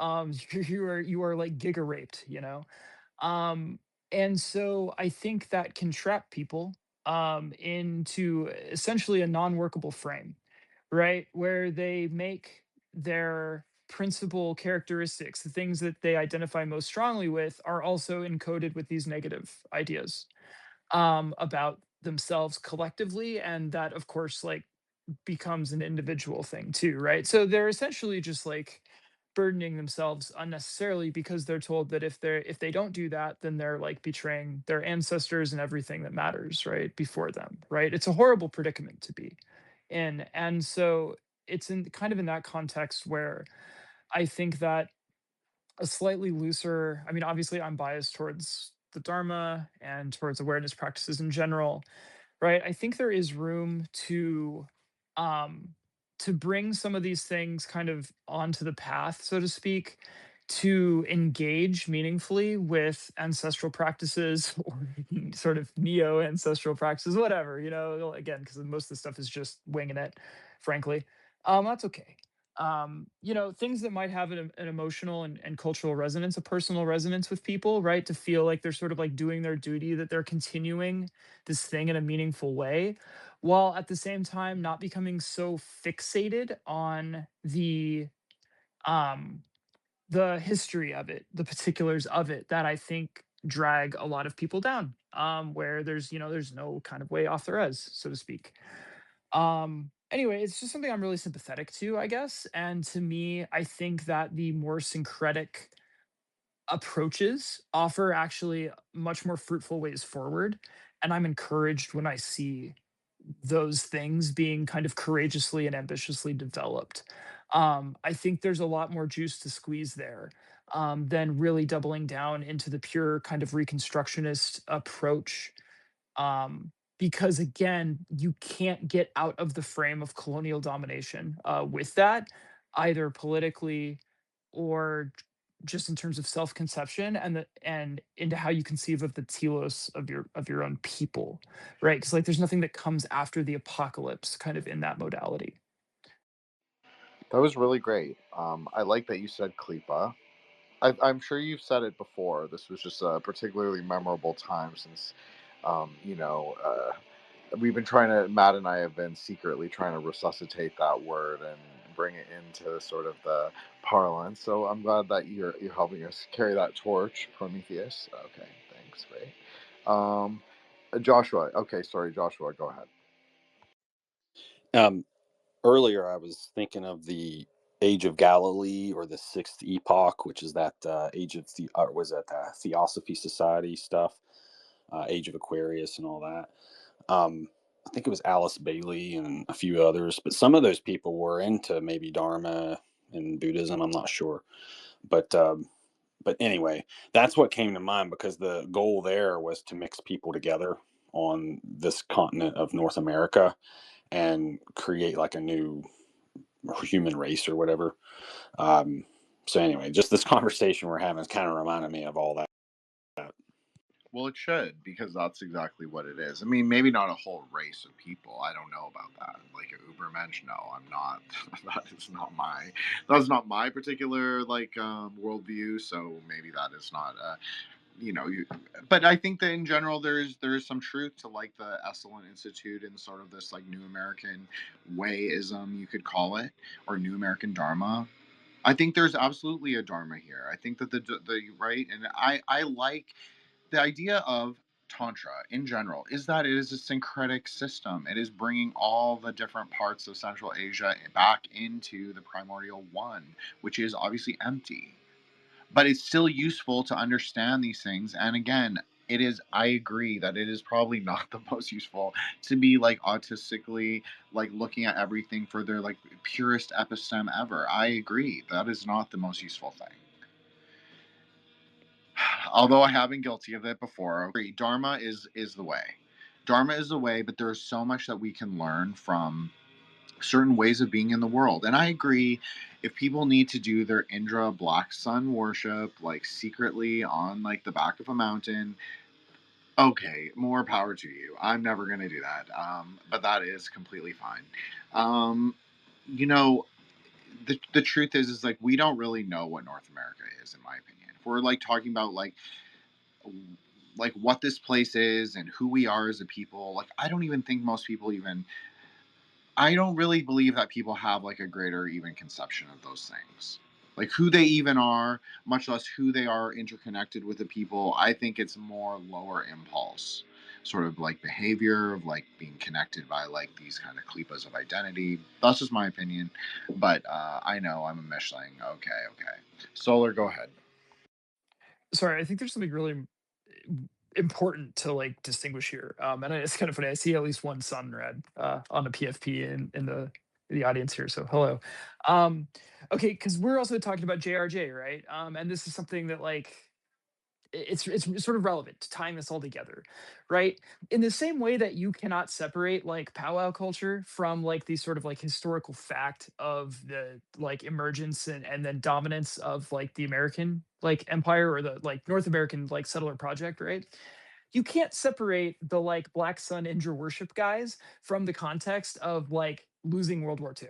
Okay. So, and this is something that like I think Giorgiani, like, it's not that he doesn't get this or he doesn't understand it, but it's complicated and it doesn't really express itself in his work product because he kind of has a schema that he really wants to like fit things into that doesn't jive with this. But like, okay, when Evola was writing his traditionalist stuff and Guinan, but particularly like Evola, right? Because like Evola was explicitly super, fascist, right, and all that stuff. That is a different context. That is on the other side of World War II, right? There is something inherently satanic, inherently oppositional, right, to flying that flag now, literally and just euphemistically, right? In a way that it was not oppositional for Evola writing in the 20s and 30s, right? Obviously, I know he wrote quite a bit like after 45, right? Um, I just want to say that, right? Because this also speaks to like the psychological makeup of a lot of the people who are into that, right? And I don't necessarily fuck with that anymore. Like I've kind of moved on in my own practice. Like I've completely moved on, frankly. However, I can say that like again, like that you can't dissociate that from like the kind of macro like culture into which that's embedded, right?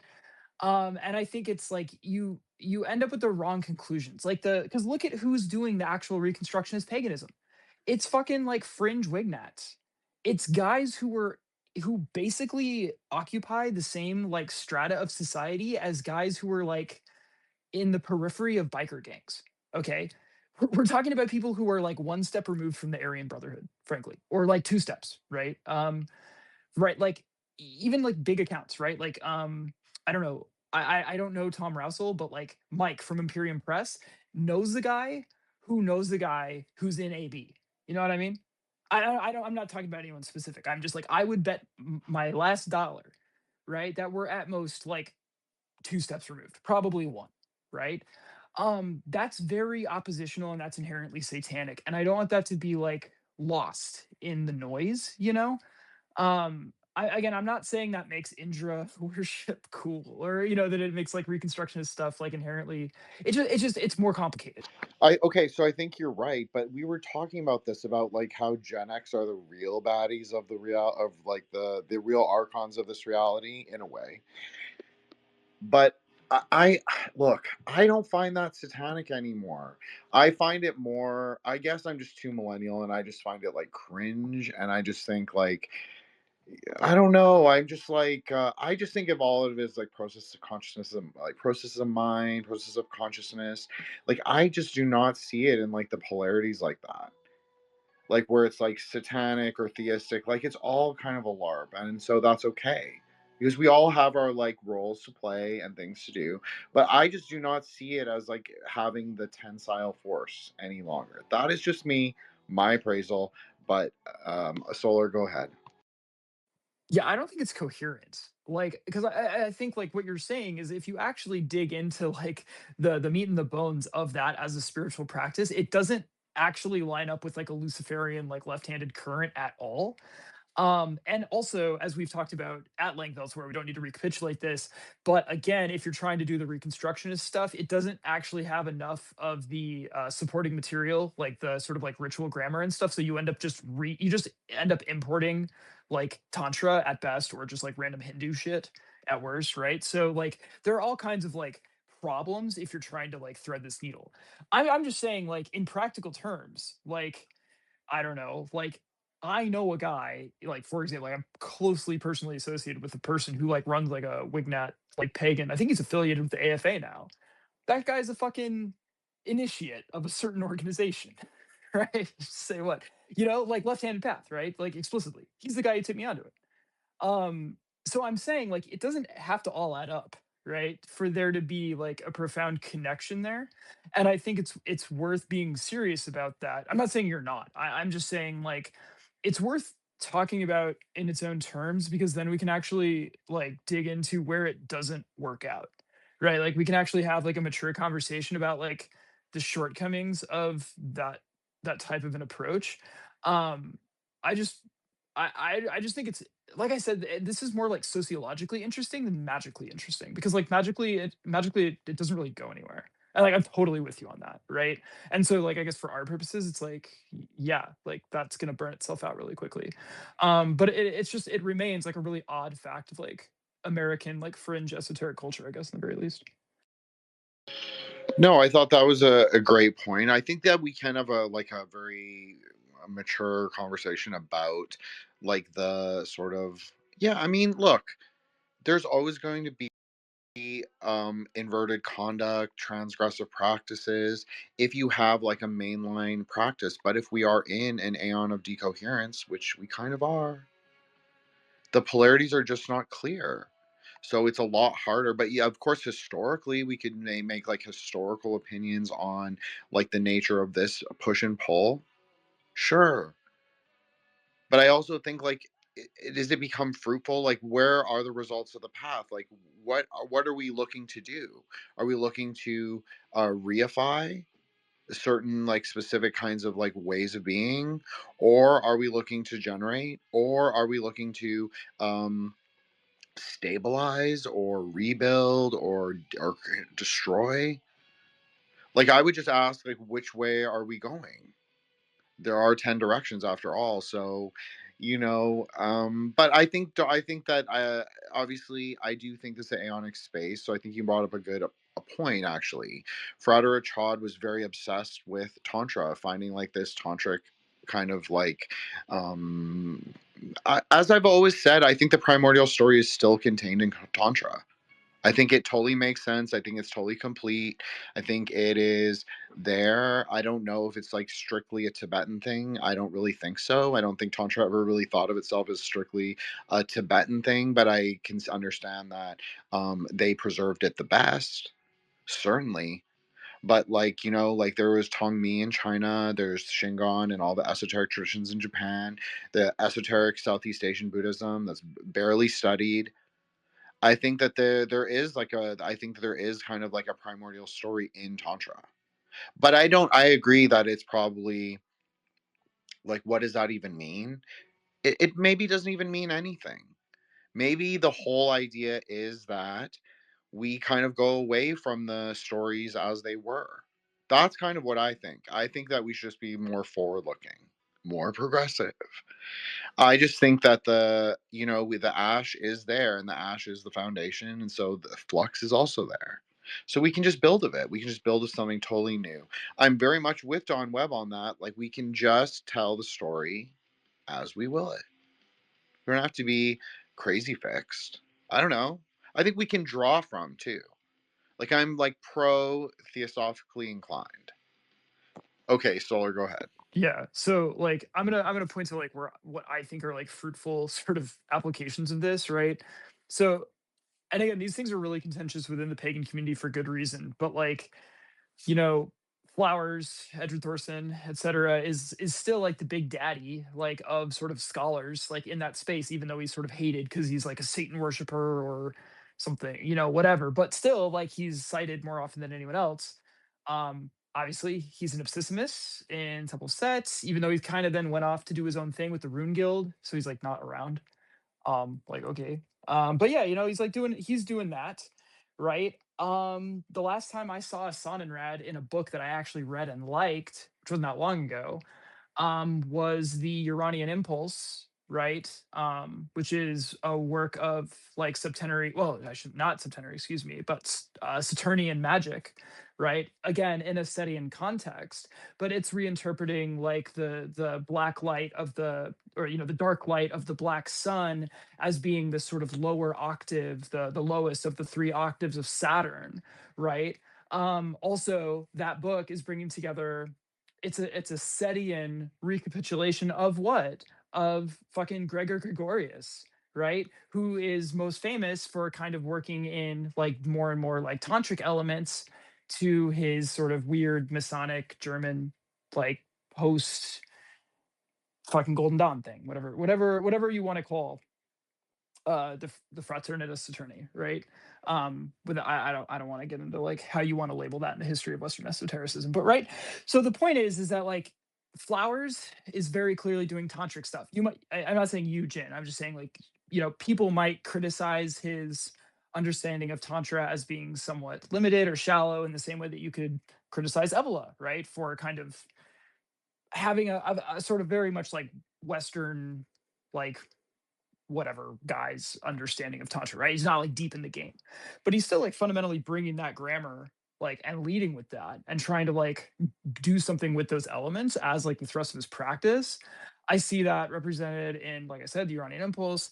I see like a theme, right? So there's like all these attempts to like do these interesting things with the the Black Sun kind of like framework. Again, it's moving. This has nothing at all to do with Reconstructionist paganism, right? Like that's we're leaving that behind. But I'm saying there's like all these different people working around. Like there's like in the margins of the margins of the margins. Um, but their answer always seems to be in one way or another, like Tantra, bringing this back. I don't know. I just find that interesting. No, it took a Hyperborean like me. I said this on Rejects. It took a Michelin like me. That's what the secret, that's what was missing. I'm not even kidding. You think I'm kidding? I'm not kidding. It took someone like me, someone like who was a little bit of both. You want the truth? That's the truth. Anyways, but yeah, they were looking for Tantra because in Tantra is the keys. It's the last two keys. It's the keys of the polarities. Keys of the three worlds, inner, outer, secret. You can think of it like that. It also offers the key to exit samsara. So the fourth key. And also, tantric astrology is very little known. It just isn't that commonly understood. It's not even well understood by lamas or scholars. It's really more of a practitioner's art. And we're taught to, if you read the tantric astrology, it's non-literal. So right off the bat, you're taking it very conceptually. You're taking it almost as like a tantric idea. So to make it make sense is almost to just put it in a non-dual sort of place already. Like, yeah, it can be real, but yeah, it's also not real. So it's hard. It's hard for someone who's unfamiliar with the system to then look at it and be like, what does this even mean? Is this literal? Is this talking about like actual constellations? Like, yes, could be, but could also be talking like these other layers. And I just want to address the book you mentioned several times. There's an element of course, but even Ramek talks about the layers of Binah. He talks about like there's different color flashes, different flashing colors. His thing was like the green flashing, and forever I wondered why the green flashing, but then I kind of started to understand. Oh, it's like it's Netzach Binah. Okay, that makes sense, but it's obviously running through Tiferet. But then there's other kinds of connections. So that book there is telling a truth. There is a truth to that solar. There is a truth to that book. But it doesn't mean to be transgressive. It's not about to be for, and it doesn't mean for everyone. And I can tell you in like the secret of the secret tantras, it doesn't even mean what most people even think it means. So it's not that I'm saying that I have the secrets, but I've read them all. And I have a pretty good understanding, I have a pretty good grasp of these things. And I'm not even saying it from like moral police perspective. Like I think people can go out and do whatever, like not whatever they will, but I think people should have like ethics and virtues of the. I know you brought up outlaws, but like the Jianghu world, the world of the rivers and the lakes, the world of the threshold, right? The scions of the future, you could say, they should go out and do as they will, but they should also remember that the Aeon is the Aeon of Maud, Aeon of the daughter, and so it's about love over will. And so they have to remember that there is a karmic connection they have with all beings. So it is not just about doing your will in the world. It's about recognizing your karmic connection, and then you can make a choice that is agential, but you're just keeping that in perception. That you actually will have like some kind of samsaric consequence to those actions. So I think that that is to be mindful rather than to necessarily be like destructive. And so I think that also a way to generate positive karma in our aeon is about being generative. Now that is going to mean different things for different people, and I've always said that I have never been specifically inclined morally one way or the other. All I have said is it's better to act with discernment and sort of like being in loving kindness is not always about, as you know, is not always about just doing what you think is right, but sometimes it is about like a sort of conservative attitude outwardly and inwardly as well. Like keeping the mind, everything but the mind palace can be crazy. Like that's where you're allowed to be crazy is within the confines of the mind palace, and then keeping everything else conservative. I think that that is perfectly aeonic, and I think it balances very well. So I just want to say that. But I'm not, I agree that there are elements in that book which are in fact correct. And I agree that there are multiple flashing colors, multiple layers to break out of Saturn. Obviously, in Tantric astrology, Shani is not the end. There is also, um, obviously, Ketu and Rahu in that order. So Neptune and Uranus. Yes. So I think that those are also, and then Pluto's also his own thing. So I think that there's multiple understandings, views, ways of being. And so I don't take anything as particularly true, just relative degrees to the truth. Okay, I'm done. Solar, go ahead. Yeah, let me just say a couple things, and then I'm gonna have to run. Unfortunately, it's been an awesome space, but yeah. So one of the things that strikes me. So I was in conversation recently with someone who I'm really excited to sit down with you and record with. Not saying who, but he's a large predatory cat, perhaps not Moonblade, the other one. Um, so trying to work through some sort of oddities. So we're talking about working through the spheres and different like flashing color patterns, right?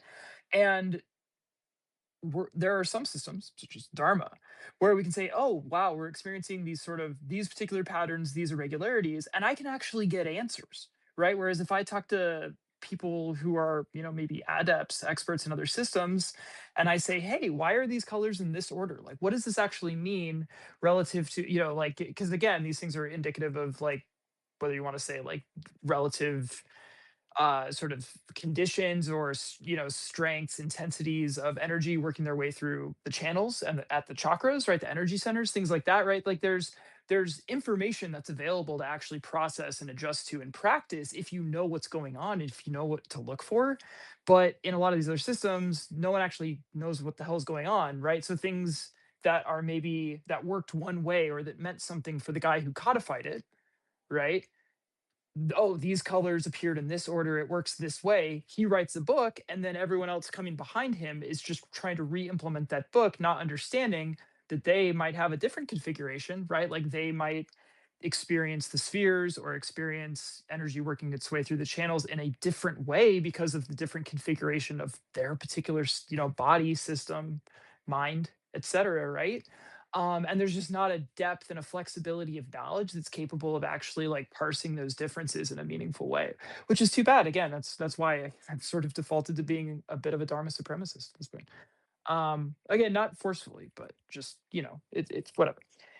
um I did, as a kind of closing point for myself, I find myself wanting, like, fighting the urge, because I don't like to be a missionary about things.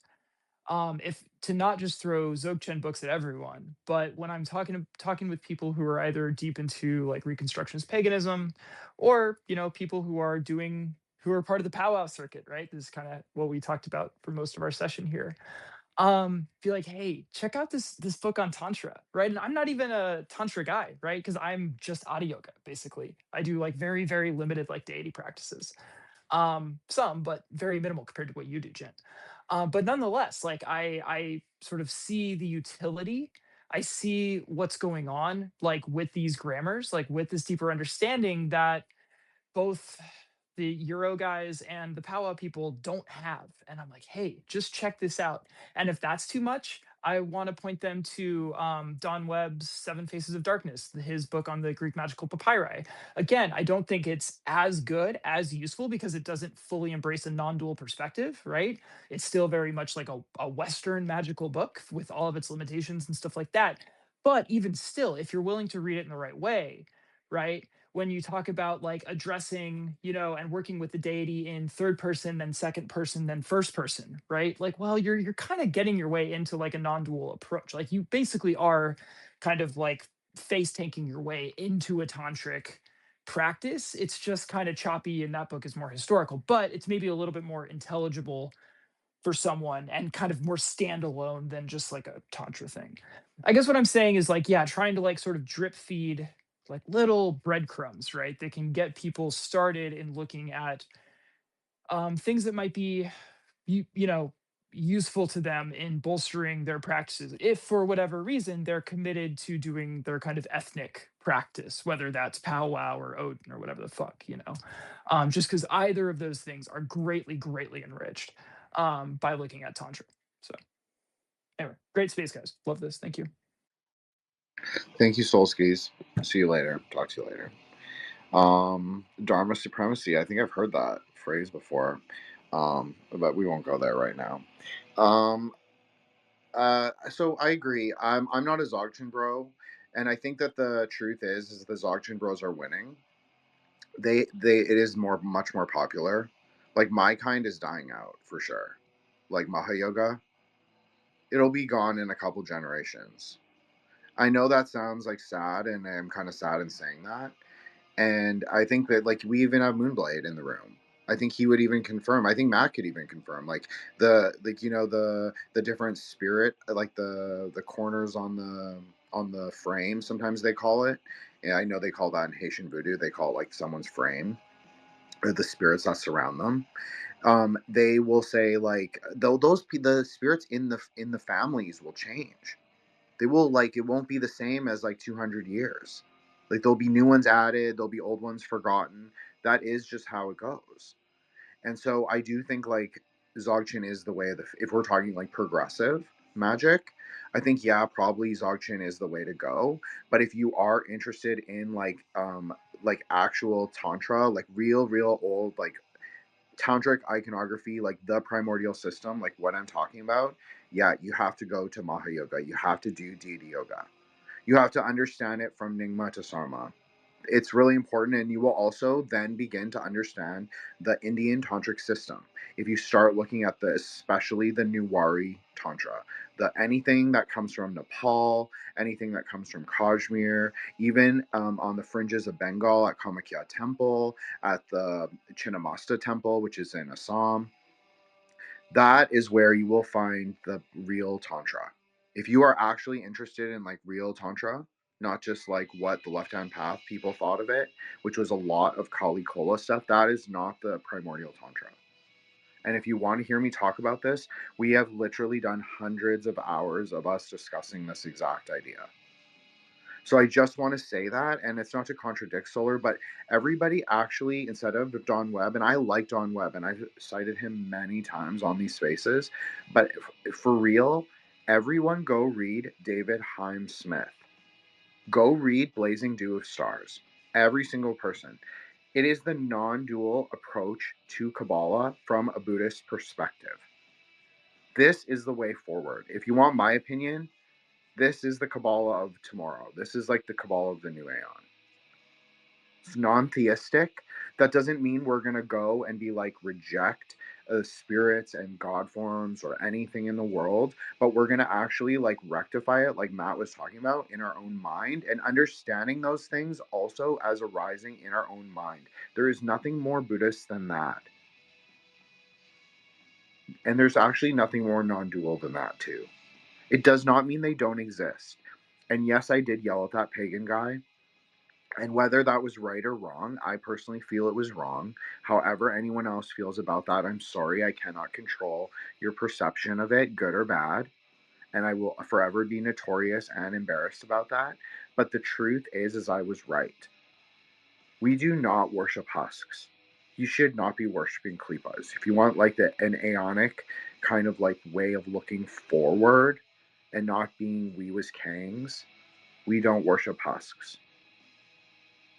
And we don't worship angels, and we don't worship planets, and we don't worship stars, and we don't worship bullshit anymore. That's the truth. And nor do we worship ourselves either. We actually recognize that we are part of like the cosmos moving forward through the aeon together.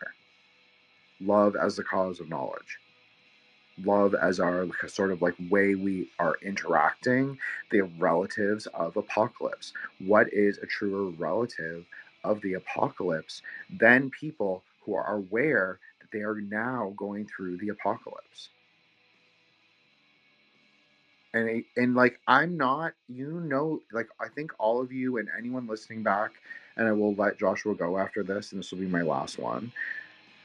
I am not millenarian. I do not totally go with Jason Giorgiani. I do not totally go with Gurdjieff. Like, I'm not into the Gurdjieff stuff at all. I'm not into the Edward Casey stuff.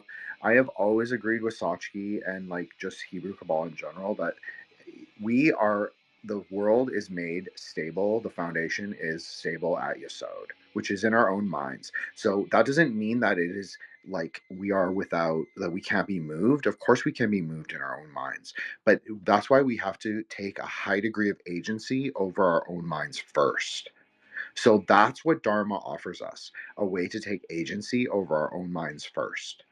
That does not mean we will not be affected, and it does not mean we shouldn't feel empathy for those people, but we should also have to take into account what we can control. So that's why I've always been like more into like human agency, which I believe in, obviously, because I would never say it if I didn't actually believe it. I really highly believe that, but that's why I've always taken a more anti-supernaturalist approach. That does not mean that that doesn't exist. Of course it exists. But I'm trying to actually impart sort of like dharmic tools, so you'll start to like actually look at the things that you can control first. Because it's fine if I tell you burn asafoetida. Every Indian and their grandma can tell you that. But the point isn't to burn asafoetida. The point isn't to burn asafoetida and read Psalm 91. The point is to actually defeat the ghost first in your own mind. Are you scared? Well, the ghost has already won if you're scared. So that's why I think deity yoga is really important. I am sad to see it go. We will also see the decline of Hinduism. I think that is just it's irreversible at this point. Just like people's actual textual knowledge of anything is completely gone. And I think that was part of the problem with the early magical societies. They thought that more hatha yoga kind of like inner system of Hinduism was actually Tantra. And I think the problem is that that's not Tantra at all. That's certainly not secret Tantra. That's not even outer Tantra. So it's kind of scary that they thought something was a perfect klipa, you could say. They saw something and they thought it was something, and it actually wasn't any of those things they thought it was. So what I think Tantra says, if we're just going to say it offers the primordial truth, is that everything is empty. That just means masslessness and luminousness. You can think of it in very new age, airy fairy terms. We are just all made of stars that self-combust, and that's okay. And we are in samsara, and we are connected to each other through time and space and in consent, and that's okay. And however we move forward in the world, we're just going to be in perception of that connection. And that's totally okay too. That's what Tantra says.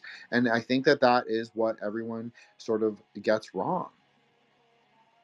It's like it offers a very easy, simple truth.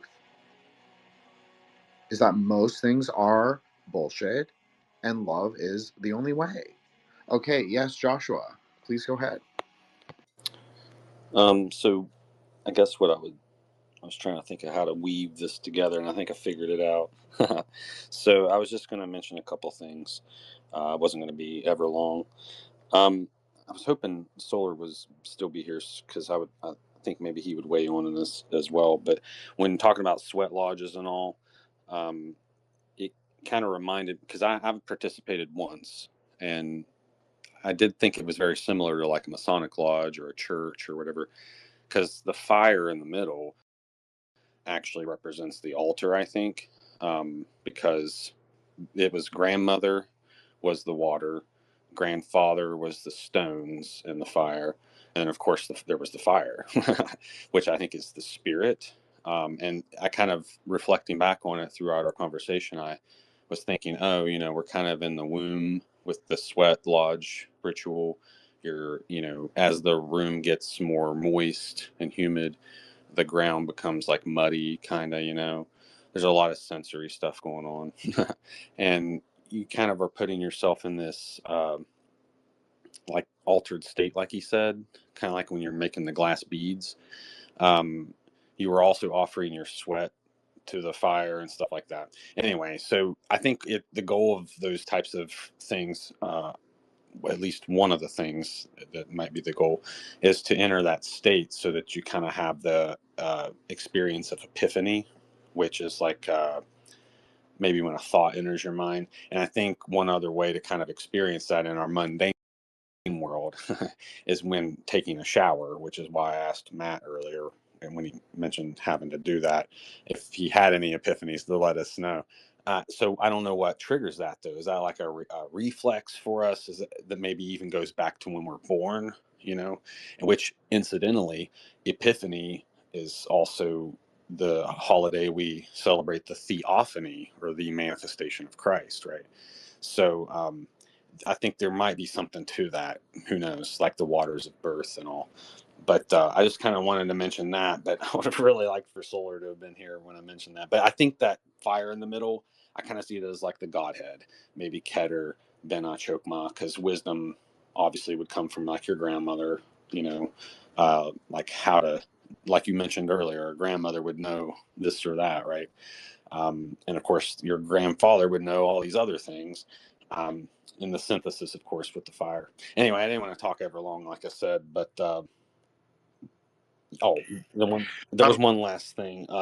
There was a quote that I think kind of summed up what you were saying earlier about the relatives of the apocalypse. The relatives of your apocalypse are whomever are in your orbit. I thought was a good way to put it too, like because you were mentioning planets and all, but whoever's in your orbit, because a lot of times in these frames of Revelation and Apocalypse, it talks about like the body of Christ, and there's a number that comes up which is 144, and that translates also as a kala in I think Hinduism or something like that, which is time. It's a measure of time. 144 seconds is a kala. So I think there's this element of time, or like at the end of the film reel, if you will, or something like that. Like it's relative to time, and maybe Mahakala or whatever he's called. Thank you. I mean, Joshua, this is the primordial truth of Tantra as well, is that Mahakala destroys the cosmic universe. I don't know how else to say it. So okay, this is what happens. Basically, Shiva dies, or like he lies down before Kali's feet, then she steps on him, then he wakes up. How does he wake up? Well, this is depicted in different ways. Sometimes his lingam gets hard and it will be erect. So that's one way. And so then they will copulate, but then she's no longer Kali. She becomes Tara. But the other way is that he wakes up and becomes Kala Bhairava. When he becomes Kala Bhairava, He is the ninth, but he divides himself into 8 movements of time: the sun, the moon, fire, earth, air, space, and death. I think that's 8. And then the ninth, who he is time. When all of those 8 beings are one being, he becomes Mahakala. So it's not quite cosmic time, it's actually above cosmic time. But all time is contained where? In the 9, in the mind. We control how we measure time. The aeons arise with man, at least in this aeon. And you were talking about how, like, yes, of course, Bina, Hokmah, you can map them to your family members. But I urge each and every one of you, and I am not an anti-Temple of Set person, but please go read David Haim Smith. It is the most profound things I've ever read in my whole life. It was exactly how I climbed the tree myself. It was my same experiences, everything. Go read Crossed Arrows. I promise you, you will get something out of it, no matter how good you think you are. It is the truth. It's non-theistic. It doesn't mean daddy issues. It doesn't mean Satanism. It doesn't mean Christianity. It means actually neither. Just putting it aside, saying that that's not the primordial truth, and we're actually going to look for something greater. That's what the whole idea is. It doesn't mean that those things aren't meaningful to some people, or some people's perceptions will have on them. That doesn't matter.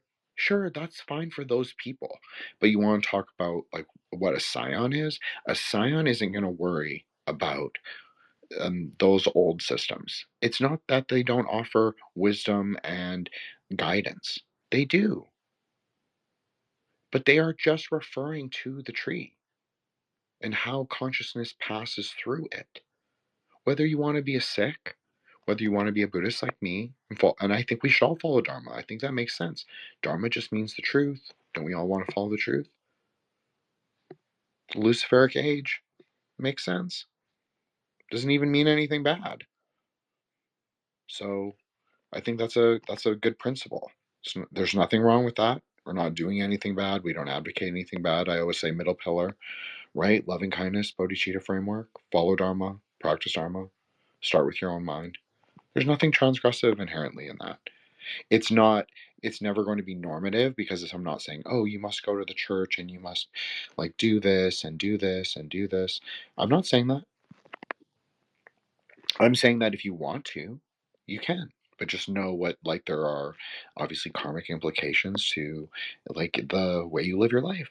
Your life is your great work. So that's why I always say like a non-dual approach is like also a good way to live your life. And why I'm bringing this up in response to Joshua is I don't want you to think that, oh, okay, just because Bina is like, yes, the Hermetic said it was like the devouring mother. It's Kali. She's hungry forever, just destroying the universe. She just can't get enough. Kali is not the destruction of the universe. In the Mahavijja system, the 10 goddess system, Kali is the liberation of time. She allows her husband, who is the god, who is, you could say, Hashem, yes, she allows him to get outside of his own mind. We do not use a 7 planetary system. We use a 9 planetary system. So you could say that the one thing, if you want to say anything, that the Indians gave us besides the 0, is very tantric as well. Very tantric, a 0. But the other good thing is the 9 planetary system, Rahu Ketu. Now, if you want to make the argument that it came from the Persians, sure, yes, it did. But it really did also come from like Kashmir and like the Kalachakra cycle and all of that. So Rahu Ketu, so we have a 9 planet cycle. So you could say that there was already ideas of like how to liberate from Saturn, how to liberate from samsara, how to like move outside of the normative cycles of time. So I just think it's important that we recognize that, as Matt always says, the tree is, we should not be fixed on one particular cycle. That does not mean, as you all know, I'm a big fan of David Haim Smith and medieval Kabbalah, because it gives me a grounding in how I can then map when I have to explain it on the show or anywhere else, or if I'm just looking at reality in my own way. Because I don't use Kabbalah for magic, just like I've never. I'm not sure if I ever said that. I use Kabbalah on the show, and like to do the keynote, and maybe you could say those are hyper sigils, so that's magic, so then it's kind of magic, but I never use it to do magic. I use it more as a meaning. And so I just want to say that because I think that when you have a study that's rooted in tradition, rather than saying, I'm saying, oh, you must throw away all tradition. No, practically we're going to be progressive, but we're going to be also rooted in traditional wisdom science knowledge. Because you really have to have some kind of footing on the ground, a way to anchor yourself to Yesod. If you're too far out there, you're too Ketu-like, and you're never going to be able to be rooted. If you're too materialist, you're going to be too fixed in form to move anywhere. You need synthesis. You need a bit of both. And what you will need after synthesis is a rectification of any aggregation, any klipas that have formed. You will have to address them. That's also about time. What order of events, ritual grammar, think of your life as a ritual. Ritual grammar, what ritual grammar do you have to undergo? If you want to relate it back to the 4 states of alchemy, you can. All magic is basically alchemy. So you can think of it like that too. Which ritual grammar which will you have to then overcome or undergo to sort of ameliorate, build upon, progress through, or rectify that which came before? That's an interesting way that you can think of things. Right? Like just like you have seen me post many times, like especially Buddhist mandalas. Like you'll see they have like the green, the blue block, the red, the yellow, and the white. In different orders, different tantras posit different ideas. Very chaos magic, right? Different ways that we can move through time. Because at different realms of existence, time does move differently. Time is based in Hesed, loving kindness, or perception. It's where we are positioned that time exists differently. We can more easily differentiate it through our Hode-like understanding of the world. Right? So why am I saying that? Because everything right now feels very millenarian, feels very apocalyptic. And yes, to a degree, many people believe this, and many people also wish it to be true because of the destabilization they have felt in their own lives in the last maybe 5 to 10 years. But why I titled it The Relatives of Apocalypse, They Who Own Themselves, is because you get to choose how you navigate it. Are you going to be like like do you want to be like redneck zombie hunters, or do you want to be generative and like interconnected with the rest of the world, or do you want to you know move to the woods like I live in the woods? Maybe that's what you want to do. I don't know. I'm not saying do anything. I'm just saying, like, let's start with our minds, but then we're going to talk about magic. But it's impossible to talk about magic without it referring to it aeonically, means like referring to right now, what is going on right now, and how there are greater magical ideas entwined with the news cycle. If you want to say that's parapolitical, that's one way to understand it. If you want to say it's metamagical, that's another way to understand it. You could also say it's metafictional. They writing it because they want it to happen? Partly. But all magic is metamagic. You have to will it into existence. You have to tell other people that it can exist, that it can happen, that it is going to be a part of the working reality. Enough people would have to believe it That's the other thing too. So do we not believe it because we don't like Trump? Do we believe it because we think the apocalypse is coming? Do we believe it because we, want to own the EU? Do we are we mad because the US is a substitute for our like daddy issues? That's true for a lot of people. Just saying. So, I just that's what we talk about. Like that's what the Grey Lodge is. It's about the idea of perceiving the world and like which vantage point are you looking through. It's obviously all magic. All reality is magic.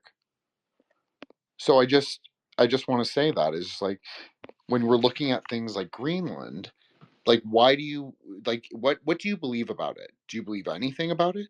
Maybe that's the best position. But if you do believe something about it, why? Who is telling you? And for what purpose? So just some questions. Sorry, Joshua, go ahead. I was wanting to mention Greenland earlier, but since you mentioned it, I'll bring up what I was kind of learning about it. So again, yeah, I don't know the source. Maybe they got their own agenda, right? Who knows?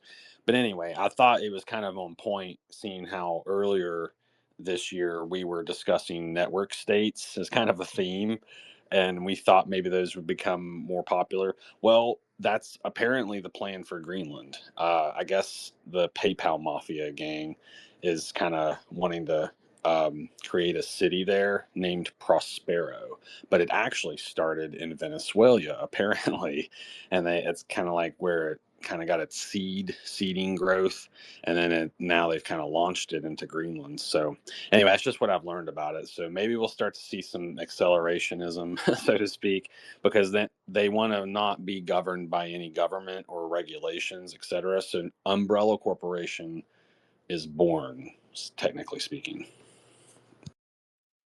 Yeah, but what exists on Greenland now? 50,000 people Yeah, who, I think that's how many people live there. Yeah. yeah, with like a huge degree of alcoholism, like 60% of the population. I'm not saying it's good. I'm not saying displace the people. I'm saying like what are the options? Like I believe, this is what I believe. You don't have to believe it. You can say it's 100% speculative. And it is, in a way. I believe they believe there is an apocalypse impending. If you don't believe me, that's fine. If you think that that's insane, that's fine. I'm not saying millenarian. I'm saying go listen to Jason Giorgiani. Some of the things he says I think are complete retardation, and some things I think are actually really brilliant. And I think that it's like up to you, the listener, the perceiver, to discern like what he is saying. And I'll tell you to your face, like I would say it to his face. Like, I think a lot of his understanding of karma is bullshit. I think his over reliance on the Vedas is bullshit.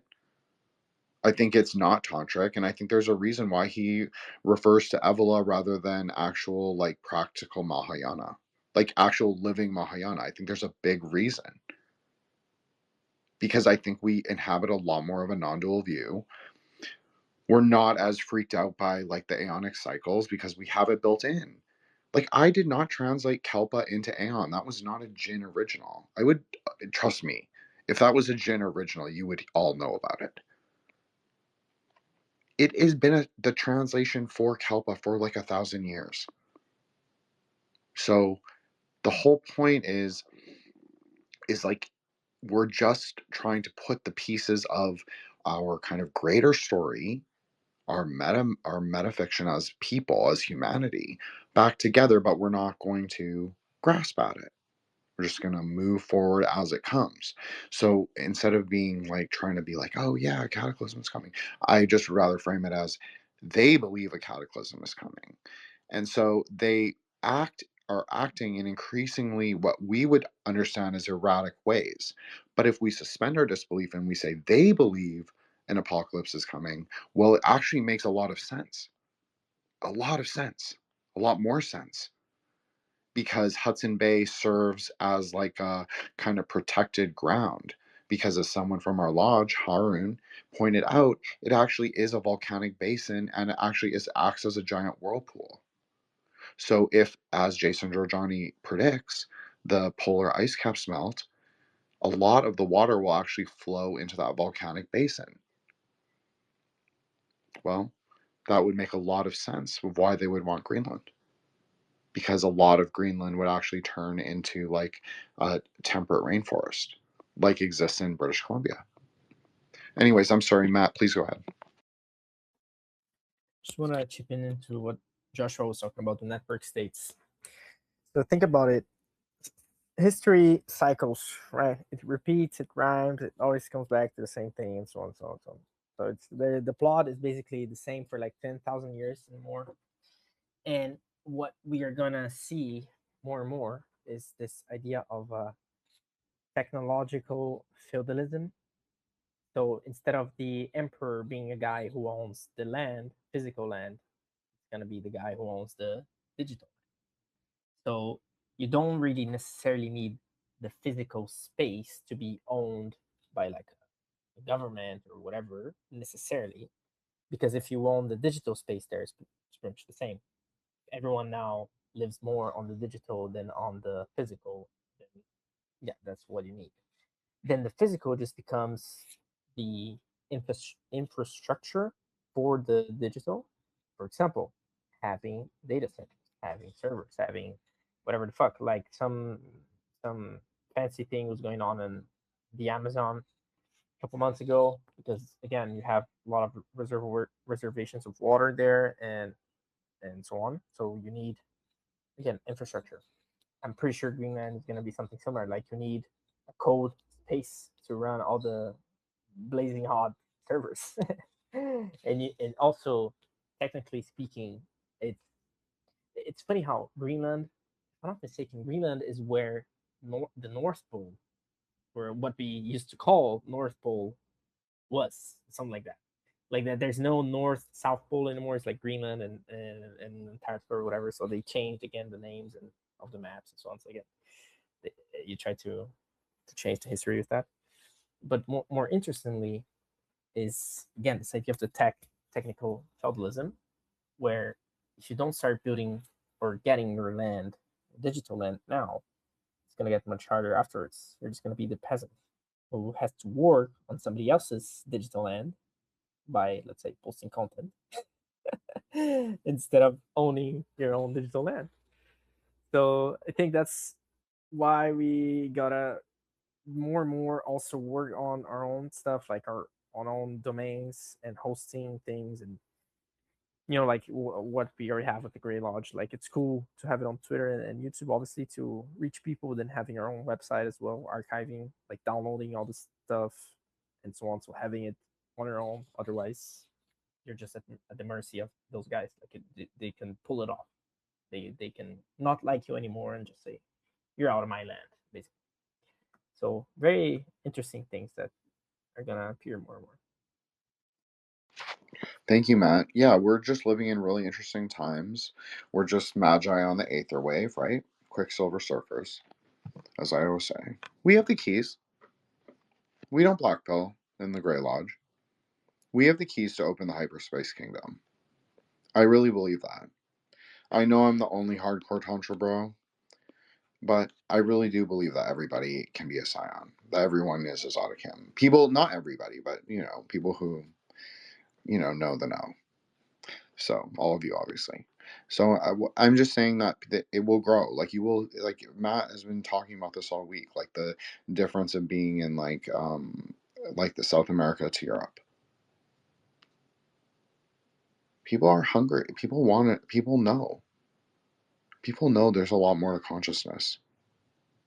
People have been having psychic experiences and going through different things for a long time. And the truth is like Americans, I'm talking about like North and South both. We are more able to talk about it. It has been freed in a way. You want to talk about like a libertine Luciferic spirit? Maybe that is the libertine Luciferic spirit. That kind of like, we don't have to say, oh yeah, that stuff is bullshit. It doesn't exist. No, it exists. and like we're gonna talk about it, and then we're gonna actually like figure it out in our own mind rather than go worship it. Just an idea. Okay, Dr. William Birkin, please go ahead, Joshua. Thanks.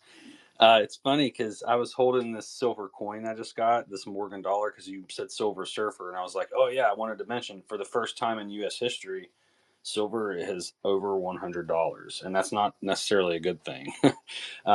Gold also went up to 5K, I think. So that signals like a currency crisis, and I think that's kind of part of the whole apocalyptic theme is like when there's a loss of faith, in institutions, because of course they herald the arrival of like the one world system and all that stuff, like the Great Reset, etc. But anyway, I was holding this coin, and it just happens to be a Morgan dollar with a Liberty cap theme on it. So the lady's wearing like the spiked crown that says Liberty on it. So I just thought it was funny when you said that. I looked down, I thought, oh wow. And because silver is now the highest it ever was. So yeah, that is the theme right now, right? Liberty and all. But anyway, I don't know if this will pick it up. Allow me one moment here. I'm going to ping the silver. Did you hear that? I just thought that was so cool. And it's like the purity of the metal can be tested in that manner, So, when you think about like, I don't know. Anyway, thanks. So I thank you, Joshua. That was great. I have a response. So it was. I want to talk about metals, but I want to address a Moonblade comment in the comments. Akal, Sanskrit for out of time. He who is out of time. That's one way to think of it. Okay, so that's God at an ineffable place. That makes sense for Sikh religion, right? Like for Sikhi, to have like God in an ineffable place. He is not bound in time. But in Tantra, God has to be bound in time because the idea is to do magic. So the whole idea is like, yeah, the whole idea is inversionary. The whole idea of Tantra is inversionary. That's why I always say, like, whenever we talk about like left-hand path things, like, yeah, Tantra is left-hand path. But like, it's like Buddhist Tantra is about how to take the Tantra and then apply it to those things that are transgressive, and then say, let's break those things so they are no longer karmically weighted or rooted in cause, whether that's inside of yourself or outside of yourself. Now, that can be complicated for people to understand. That is fine. But just think of it like magical chess games in your own mind. That's really where Tantra is played. So don't worry about what other people are doing in their own mind, is what I'm saying. Like, really, like, just control your domain expansion, like Trenor said, like, control the domain expansion, like JJK, just JJK maxing all the time, right? And so I think that will be the most fruitful. But so Akal, that is God outside the tree almost. That is like tether and beyond, you could say. So that is like God in the non-returner realm, if you want to give it like a very dharmic idea. It's like Avalokitesvara, or you're like in Akanishta, like you're in the Western paradise. Like it's just like a presence of like ineffable love and like sort of humility and like basically. So that it's like all those things, okay, all the nice things. But Mahakala obviously it comes in at Bina because that's where time comes into concretization, right? So that's why he comes in there. So he comes into the world as an angry time god. But Tantra resolves his anger because they give him a wife. How could you be angry if you have a beautiful or raging wife? Well, she's kind of a raging bee, like, let's be honest. A battle axe. She's an old battle axe. But no, so that the whole idea of reality is basically we live out their Leela, their love story, their aeonic love story. For the Aeon of the Daughter, it's a kind of a good framework, whether they understand it as that or not, right? So her thing is that she is in love with the Son of Man. So in order to raise up the Son of Man, she must raise us out of the Klipas. So this is something I was thinking about when Solar was here, is like, what is the container for the new American Dharma? I personally think it is this kind of like neo-Gnosticism. I think Thelema gets it right. Yes, I said it. Not Thelema, the institution. I'm talking about like the Gnostic stuff that we talk about, specifically that we talk about. I think we complete the story, and I think that the story that we give the contours of is complete in and of itself. So I think that that actually is like a great idea for the. I'm just giving it. I'm just saying. I think it's a great idea. I mean, you don't have to think it is, but I think it's a really cool idea. Instead of being like Setians, instead of being like antibody, like Cathars or whatever, or like Templars or anything, we actually can just be like, yeah, we follow the daughter. What is a daughter? That doesn't negation or impulse implied. She is the princess of Breaking Klippa. She is love without desire. How do you follow that? Well, you have to figure that out. But that's a great starting point. Then you follow the little girl, the child, Zoe. She is life force. So cultivate life force in your life. Exercise, be healthy, be vital. Nietzschean vitalism, yay, sun worship, sure. Okay, that's not a bad starting place. Cultivate the Aeon of Seth. Who is Seth? He is the adamantine will. How do you cultivate it in your life? Do theurgical practices. Do meditation. That's a great way to do that. That's 3 aeonic ways you can live your life that will actually benefit you. Just saying, like, it gives a great container for a very what seems like an obvious thing, but actually people find very difficult to implement.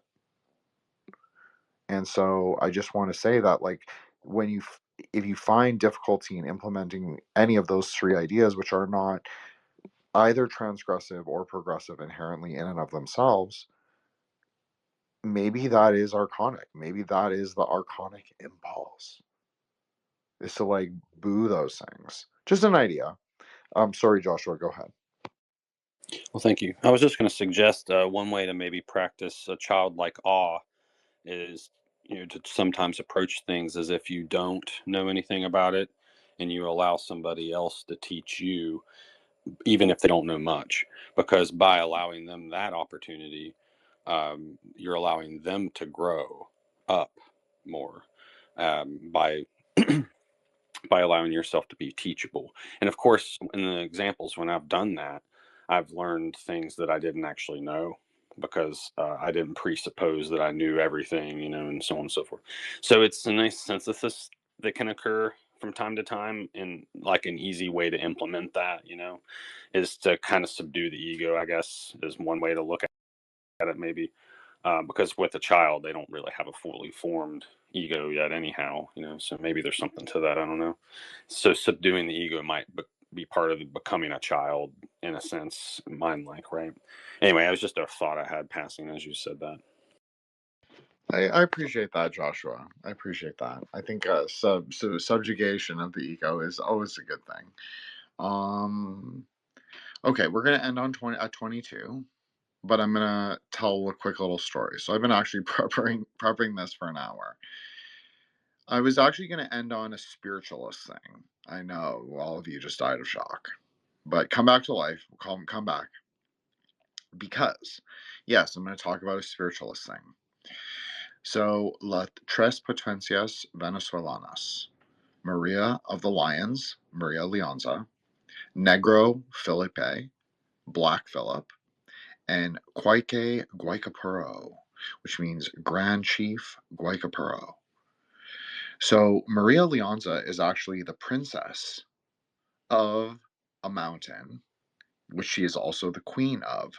She is married to the Naga spirit, the great Naga spirit, a dragon, maybe you could say, who dwelt in one of those beautiful, like, turquoise ponds that they have, like in Mexico, the limestone things. But they have them in Venezuela too. Anyways, so the idea is that she was a half-breed girl.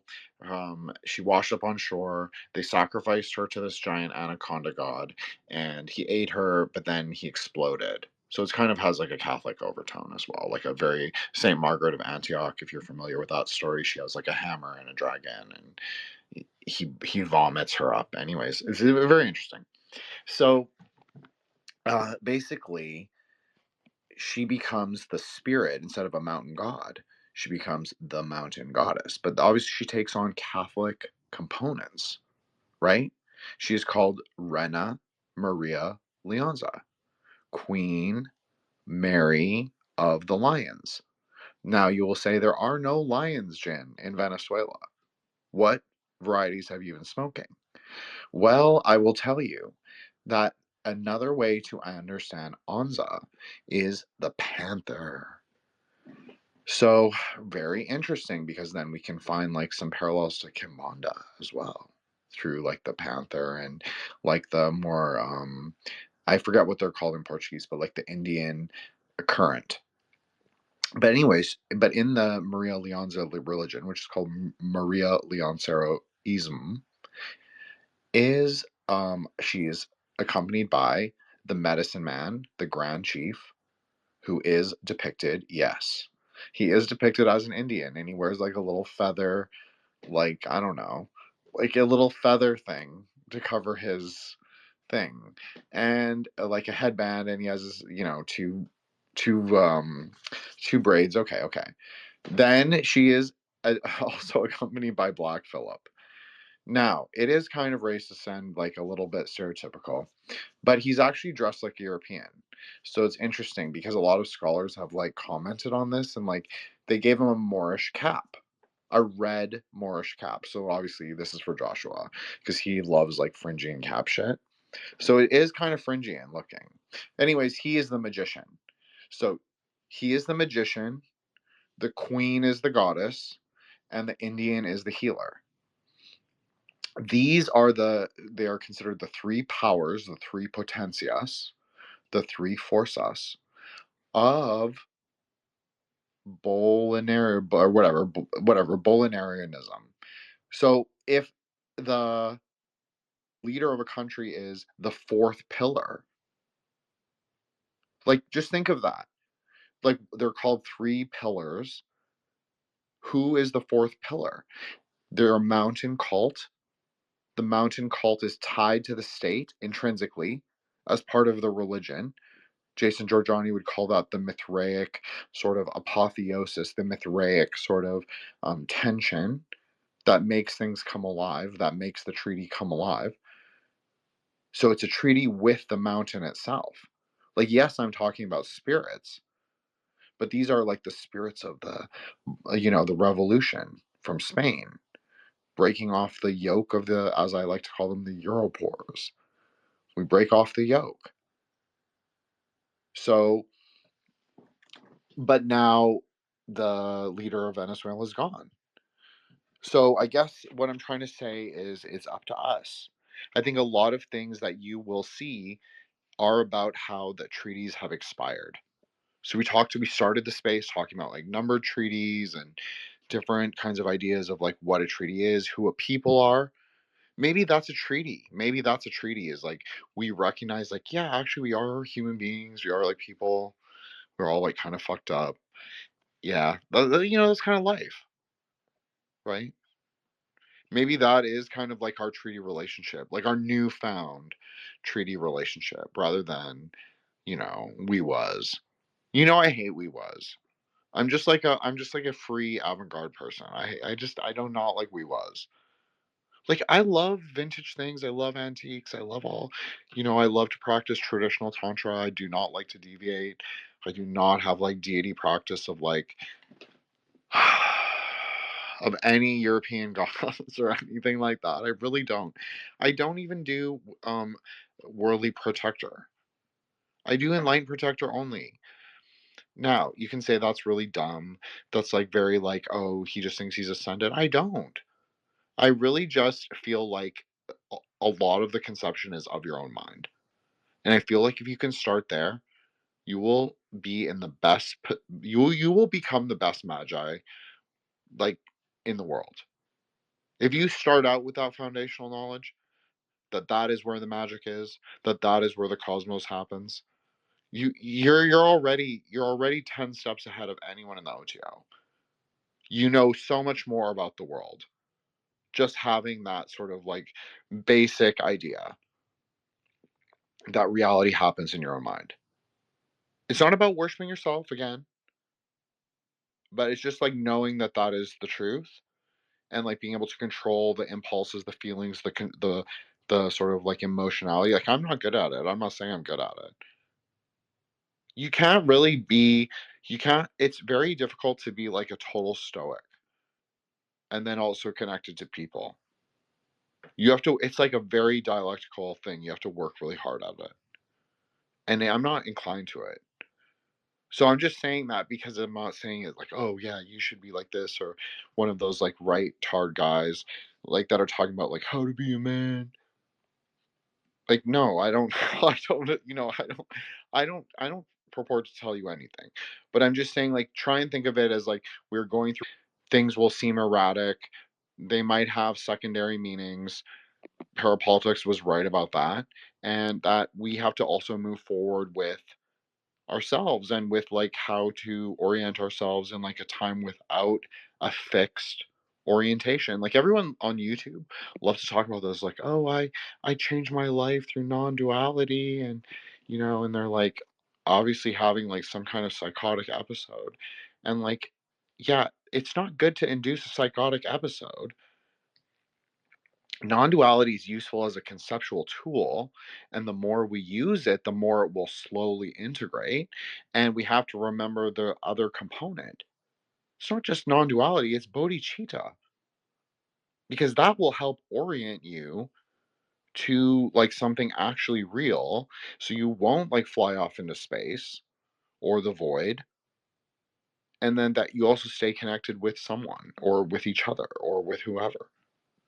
And you stop, we don't like it's okay to have parasocial relationships, but like if we also are saying like, yeah, we're chaos magicians, we're the great magi, the meta magicians of the new aeon, wouldn't it be better to also say like, a time for parasociality is to be expected, like on the internet, obviously, but obviously it is about like having a little bit of a deeper connection, a deeper understanding, and like just like it doesn't mean you have to be everyone's best friend. I'm definitely not saying that at all. Definitely not. But I'm saying that, there is just a way. Maybe you treat it as you treat life. If you have a small circle in life, maybe you have a small circle online. Just treat it as Matt had said, there is a conceptually real space of online. So you have to also treat it as conceptually real in a way. I don't know, just a way to think. Anyways, I thought the idea of the Venezuela, the Tres Potencias, yes, they are spiritualist saints. Yes, they can be worshipped in a spiritualist way with a seven, like, a glass encased candle. I'm very fond of those. I think glass encased candles can do a lot of magic. I hope Matt agrees with me on that because I know they use them in a lot of like the spiritualist and spiritist sort of frameworks in Brazil. And I think that those outer things are good to maintain the knowledge of like, but it's not about the candle itself, it's about the knowledge that it contains. Like what is powerful about 7 days, because those candles never really burn 7 days, not the way I used to load them. They would always like catch on fire or explode, or like I don't know, like shoot up like a flamethrower. Like I don't know, maybe I just put a lot of shit in my candles, but they never was like, it was always like quite a fire hazard. So, and they never lasted 7 days. So I just want to say that is like, maybe the idea is like we just actually have to go back to first principles, go to Kabbalah. It's like, oh, what is significant about the number 7?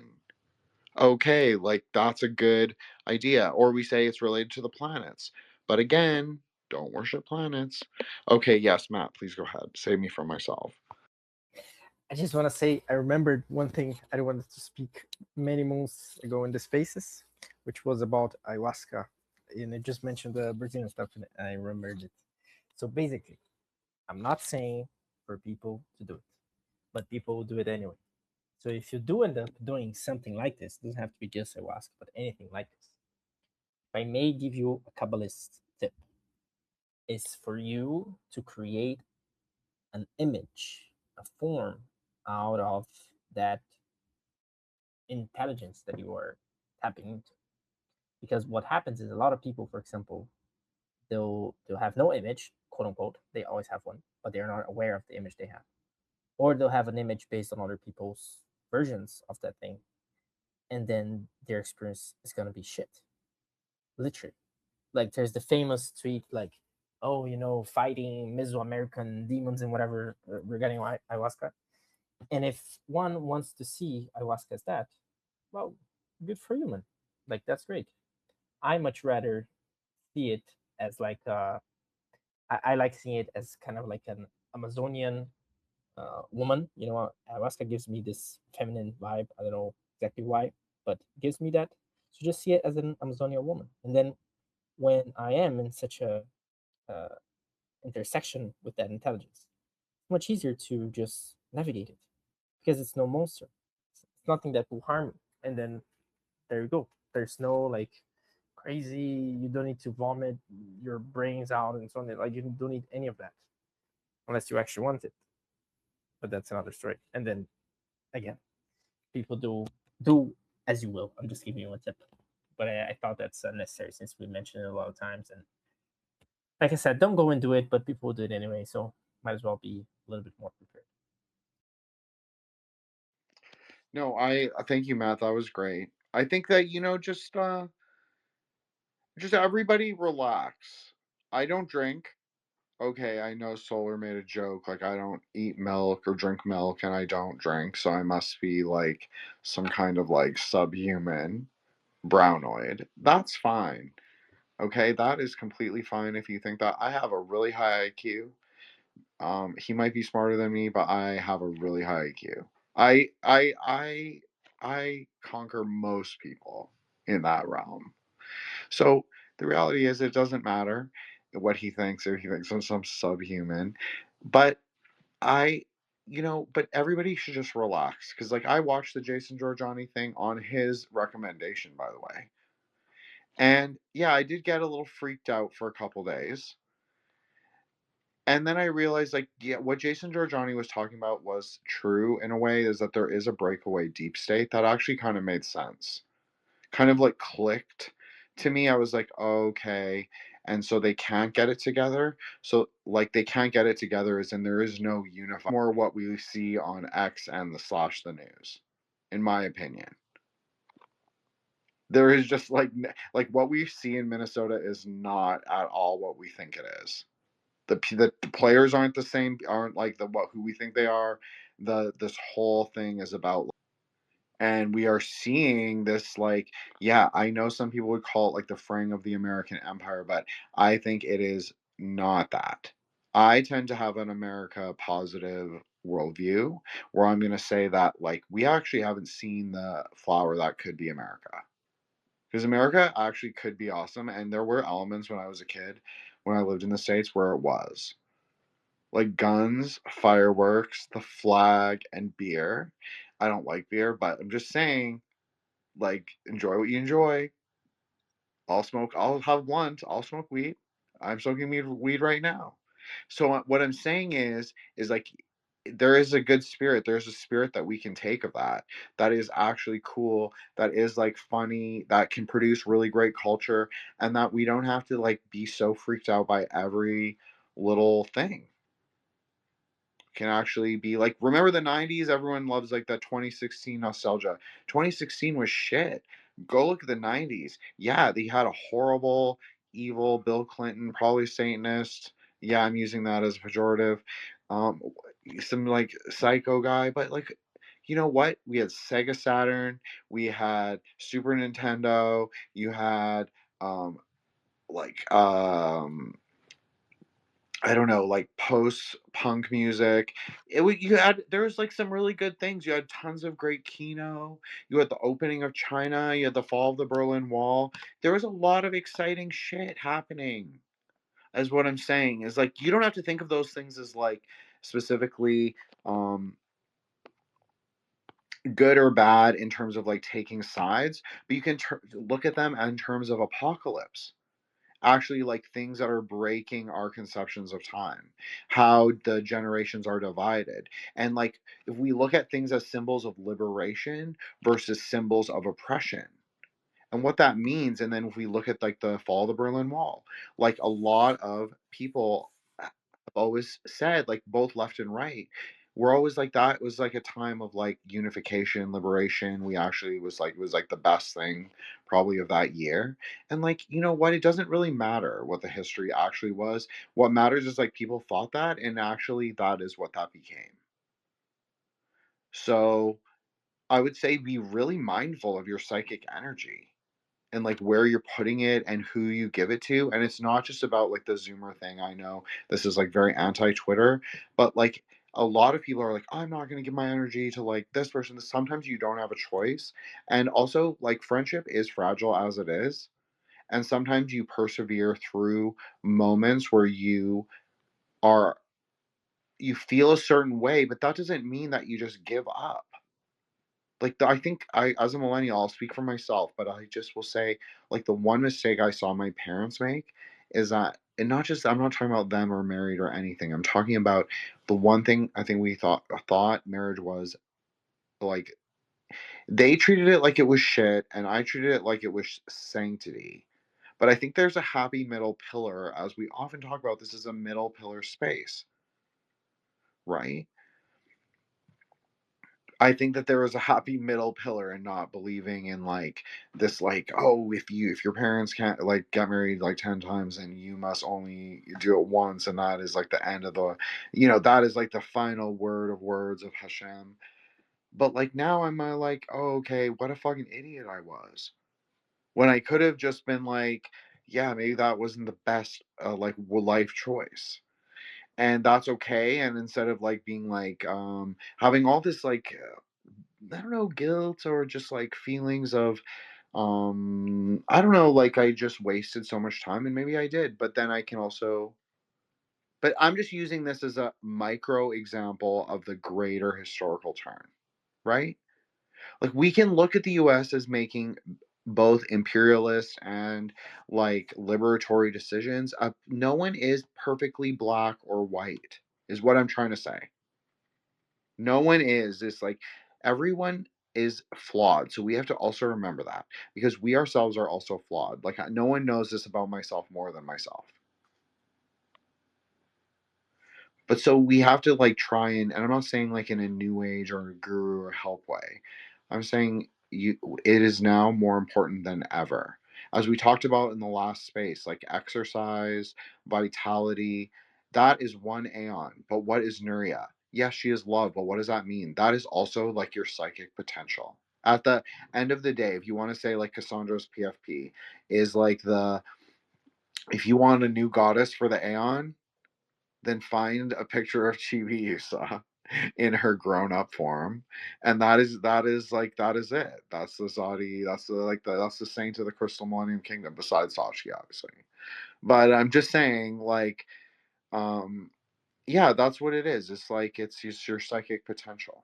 That's a big part of her meaning. It's the goddess of rhetoric, the thought,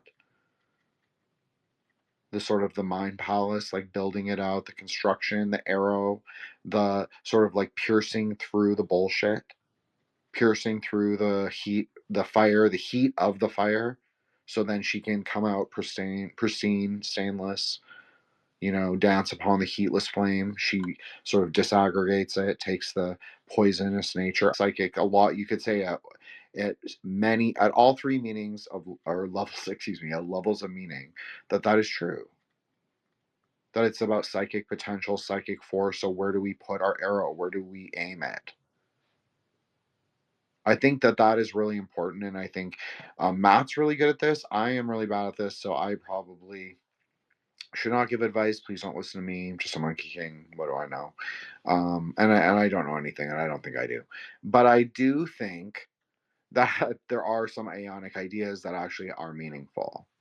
And it's like, where do we place our sort of belief? Like I choose not to believe in destruction, but there might be times, if you want to call me a true accelerationist. I'm not really, but if you want to say that I'm just like a true KO, maybe, is that you could say that there are times where I would think like destruction is useful in a thing to get what I want in a greater turning of the wheel.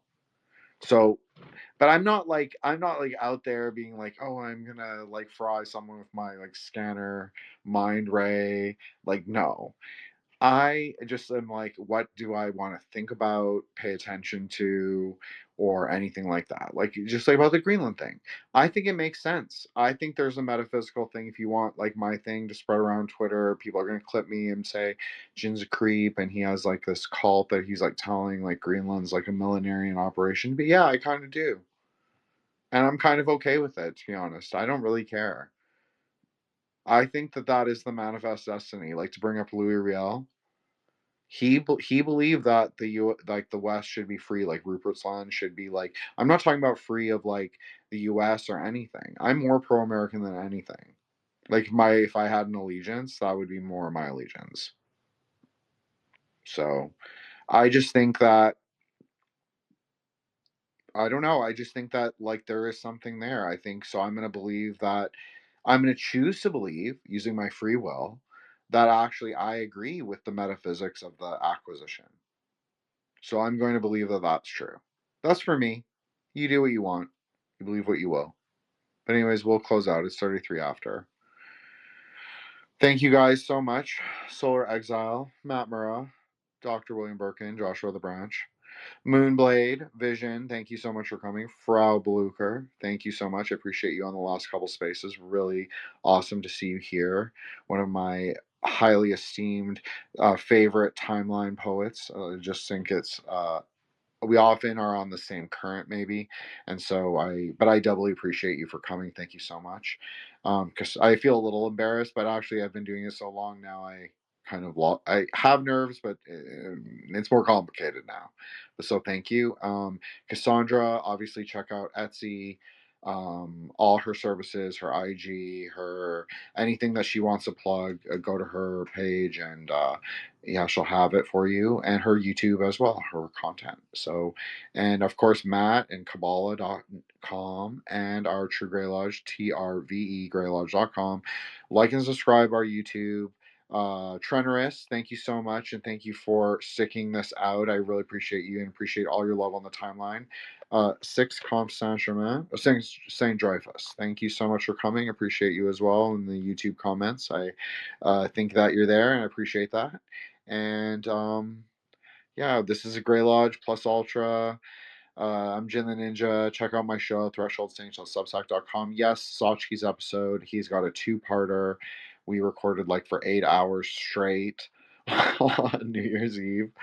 So it's about the conversation you would expect, right? Like just Kabbalah, technology, the Aeon, Robert Anton Wilson, chaos magic, all of that for 8 hours. So basically, yeah, there's two really good episodes that I've made of it. I know I should have had one out today. I'll try and get it out on Sunday, and so everybody can look for that. And then part 2 will be out next week. And that's pretty much it right now. Yeah, Solar pretended like he didn't have anything lined up when we do have a recording with Neon Tiger coming up. So I was like, okay. But anyways, that's fine. That kid drives me crazy. Anyways, check me out, Jin the Ninja. Thank you guys. Have a great night. Everybody did amazing. Do your sadhana. Love is the cause of knowledge. Don't let the archons win. Never let the archons win. Never black pill. And remember, like, God is in the world. Like, I know I'm like the least theistic person of all, but God is here. But he's not phenomenological. But when you look at something that is incredible, like a lightning strike, he is in the perception of you and that lightning strike together. So just remember that God is really here. And through that, you can win. You just have to learn to tap into that. So start with your own mind first. Okay? Have a great weekend.